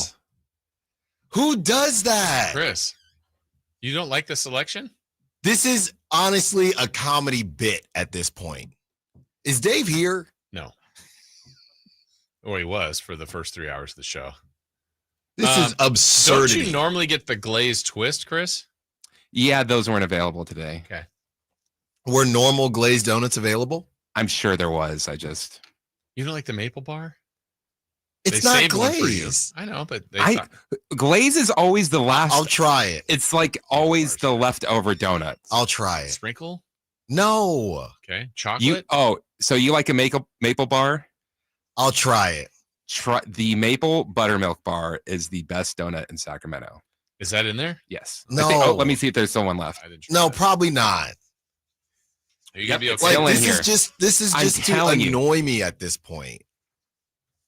This is unserious. These are unserious donuts. This is some Carmichael Dave like complaints because I have to tell this to Dave all the time. Not everything has to be just for you. It's not just it's. Can we put it on the poll, man? Does your box need to have glazed? Carmichael Dave. Carmichael Dave. You guys are the I know same. I'm shamelessly pumping the poll here. Does a over under 2.5 glazed donuts in a dozen? Like whose favorite donut is a glazed donut? I like glazed. Me. No, but most favorite. humans. I would pick a glaze. Thank you. Wow. That's 2 in here. You're always a maple bar guy, though. That's why I make sure that because there's no glaze. If the glazed twist is there, I always have the glazed twist. Sometimes. Always. This Always, is I cannot. I'm taking loony pills. Were you guys on jelly filled? No, gross. I used to like the lemons in the back in the back of the day. Okay. All right, let's get to the game, man. You're not okay. Well, first of all, actually, well, I told you I'm throwing out the first pitch. Yeah, is that tonight? That's tomorrow. Okay. The YOLO high wheelers. Yeah. Okay. So I'm gonna hit 90 there. 90. But also Brett Siegel at 11 today. Okay. Okay, breaking down all things Jonathan Kuminga with everything that we've heard. So you do not want to miss Brett Siegel, 11 o'clock. Chris Watkins joins us for an hour at 12. Nice. Little flashback Friday action. That's at 12. So I just wanted to say that. Now, Jason, the floor is yours. The floor is mine. Chris, I didn't ask you for any music, but I think we should have some music, I guess. Just something for the background. Yeah, Chris. You're down on Chris. What if he brings you a nice banh mi sandwich today? Yeah, I like those. I like those. But I literally won't eat any of those other donuts. They're all good. I'll try the maple. Yeah. I'll try the maple. All right. When have I ever steered you wrong with food in Sacramento? Not much. So there not you much. Go. All right. All right. Today's Friday Fun and Games. I gave Dave a little teaser earlier before he left, but it's gonna be today. We're just playing a little Would You Rather. What would you rather? So simple questions that you have to answer, but I've got some specifically catered to each person. Oh yes, so I like Alan, this one's specifically for you. Well, I would like the music. You would? It's coming. All right. I think. Our Friday. Oh, okay. Our Friday Fun and Games Would You Rather music. Alan, would you rather be 3 feet tall or 8 feet tall? I mean, he's almost there to begin This is crazy work. It's extreme either way. It's extreme either way. But you get the choice. You have to be either 3 feet tall or you're 8 feet tall. I mean, you have to go 8, but I don't think I'd enjoy it. Either one, you're having major health problems. Yeah, I'd go 8, but you know, I'm getting my money's worth. I'll tell you that much about being 8 feet tall. You'll catch me on every ad.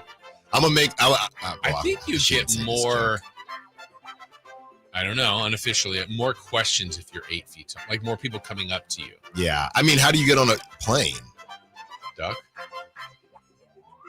You're going to be uncomfortable either way, but I'm going tall and RIP my knees. Okay. Chris, would you rather would you rather be naked at work for an hour or dropped off naked 2 miles from your home and have to get home? Well, I usually get here when only Pat's in the building, so I'll take the hour. That hour? Work, the light hour? Yeah. What Sorry, if it was Pat. prime time at work hour? Still, there's not that many people here. He's got to go to one of our barbecues downstairs. Just naked. Just a donut. Yeah, just a donut. Yeah, well, there's a maple bar joke there, but I'm going to stay away from it. So you took work? Yes. Okay. Kyle, would you you're a guy who's been on a stage before and performed comedy, so would you rather bomb on stage every time or be on stage and always forget what you're trying to say? Oh, bomb on stage every time. But also, that's tough because, like, I've bombed 500 times and it just doesn't hurt me anymore. Oh, it doesn't? What's your workaround on that? Like, if it's just not going well? Either point out someone in the crowd or just, like... Make fun of someone else? Yeah, or, make either, like, a, wow, that didn't work, or, like, do, like, a fake check off your hand kind of thing. Like, you're reading off your hand, something like that. Okay. Prop comic. Yeah. And bombing doesn't hurt me anymore. Okay. All right, this is for the group. Would you rather it be summer forever or winter forever? I know what Verlot's going to say. Winter forever. Yeah. Ridiculous. Some like it hot, baby. Tapatio every day. No more Christmas for Alan. Summer. Yeah, well, we can buy what's it Christmas called? in July. What are those? Oh no more 4th of July. Oh no more fireworks going. What are off those till white 3 in the trees morning? called that are expensive when you spray them white? Oh yeah, I don't know. I almost said furloughed, but I think Flock? that's when you Furloughed when you trees. lose your job partially. Kyle, summer forever. Or winter I'm going to forever? go summer with the caveat it's never hotter than 90 degrees. No. Then winter. So 2 Really? winters, 1 summer. Like not Sacramento summer. Would you rather would you rather accidentally send a naughty picture to your parents or to your boss? Oh, Which boss? Ah, I don't know. That's just open ended. that's crazy, Chris. What do you say? Parents? I mean, it's nothing they Because haven't I seen don't want before. like major boss. Yeah, it's got to be parents. Got to be parents. Really? Yeah, you could at least. Yeah, it doesn't affect your career. Yeah. I'm It going might- parents because of loophole. I'm going with boss because it might help my career. Who knows? Okay. Might help my career. Would you rather travel everywhere for free or eat everywhere for free? Eat. Travel. Eat. You eat more. Travel's more expensive. Eat. Yeah, I'm going eat. Okay. That's a no-brainer to me. 12 banh mi's now. Nobody likes a cracked windshield. Those are like 35 cents in Vietnam. Yeah. I'll pay the 35 cents for a banh mi in Vietnam. I can get all the glazed donuts. I'll leave Chris alone about the donuts. The problem isn't the money, it's just the time. Like, yeah, I get a free flight to France, but I have to fly for 13 hours. Yes, you do. Would you rather have no sense of smell or no sense of taste? Well, if Well, you they're can't kinda s- connected. Yeah, if you can't smell, you can't taste. It's just a would you rather. I guess smell? Yeah, I'll do smell. Bye-bye. Taste. I'll eat healthy all the time, always. You could do that anyways. Shut up.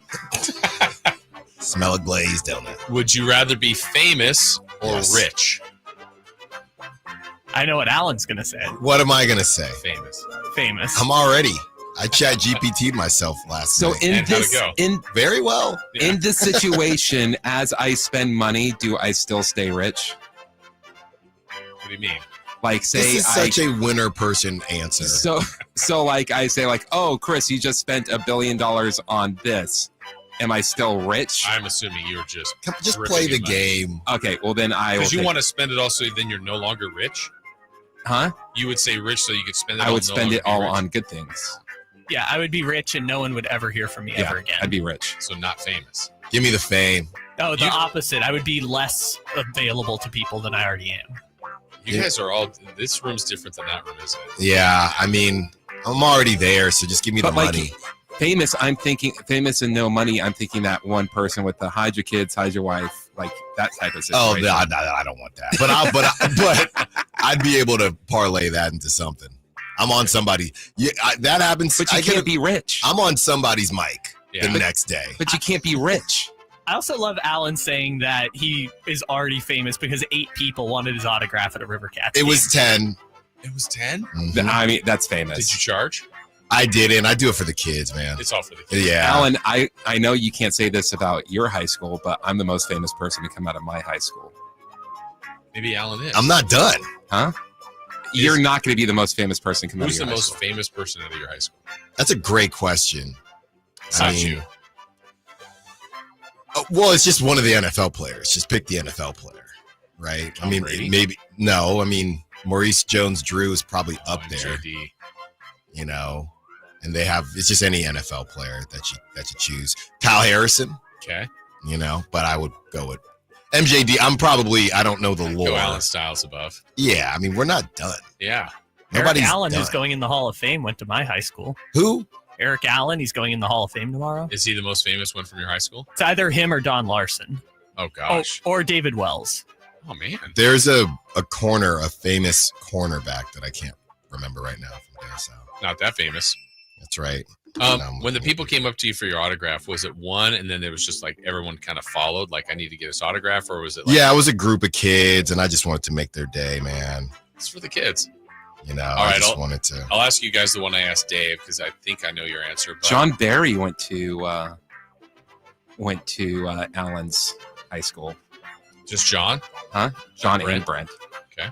So you're not even the most famous person to work in Sacramento from your high school. Amani Toomer. Okay. Yeah. So TJ Ward. They're just saying all football players. And a couple basketball. And then they say Tom Hanks, while not an alum, the famous actor. Why is he even listed? It's crazy that Tom Hanks is for all of that. Like, he didn't graduate from Sac State, but they always lump him in there. Tom is, he's part of everything. This is one I gave Dave earlier. Would you guys rather give up your phone or only wear Crocs for the rest of your life? I'm not Crocs. giving up my phone.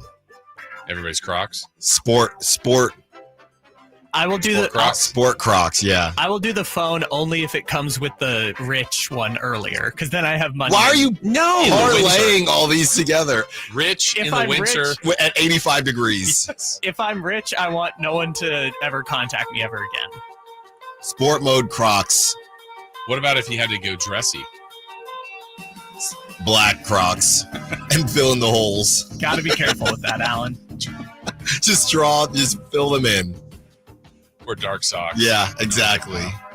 All right. Well, you got a big show coming up. It is a big show. This is the second Friday in a row that's been huge. These Friday news dumps have been beautiful, and we want to make sure that everybody listening from 10 a.m. to 2 p.m., whether it's the whole time, whether it's 10 minutes, we are going to have you fully informed heading into, hopefully, your payday weekend. Yes. Be there for all 4 hours. Yeah. Be there for all four for Alan. He's ready to go. That's it for us. Thank you, everybody, for listening. The Alan Style Show is coming your way next. This is the story of the one. As a safety manager at a manufacturing plant, he does everything he can to keep his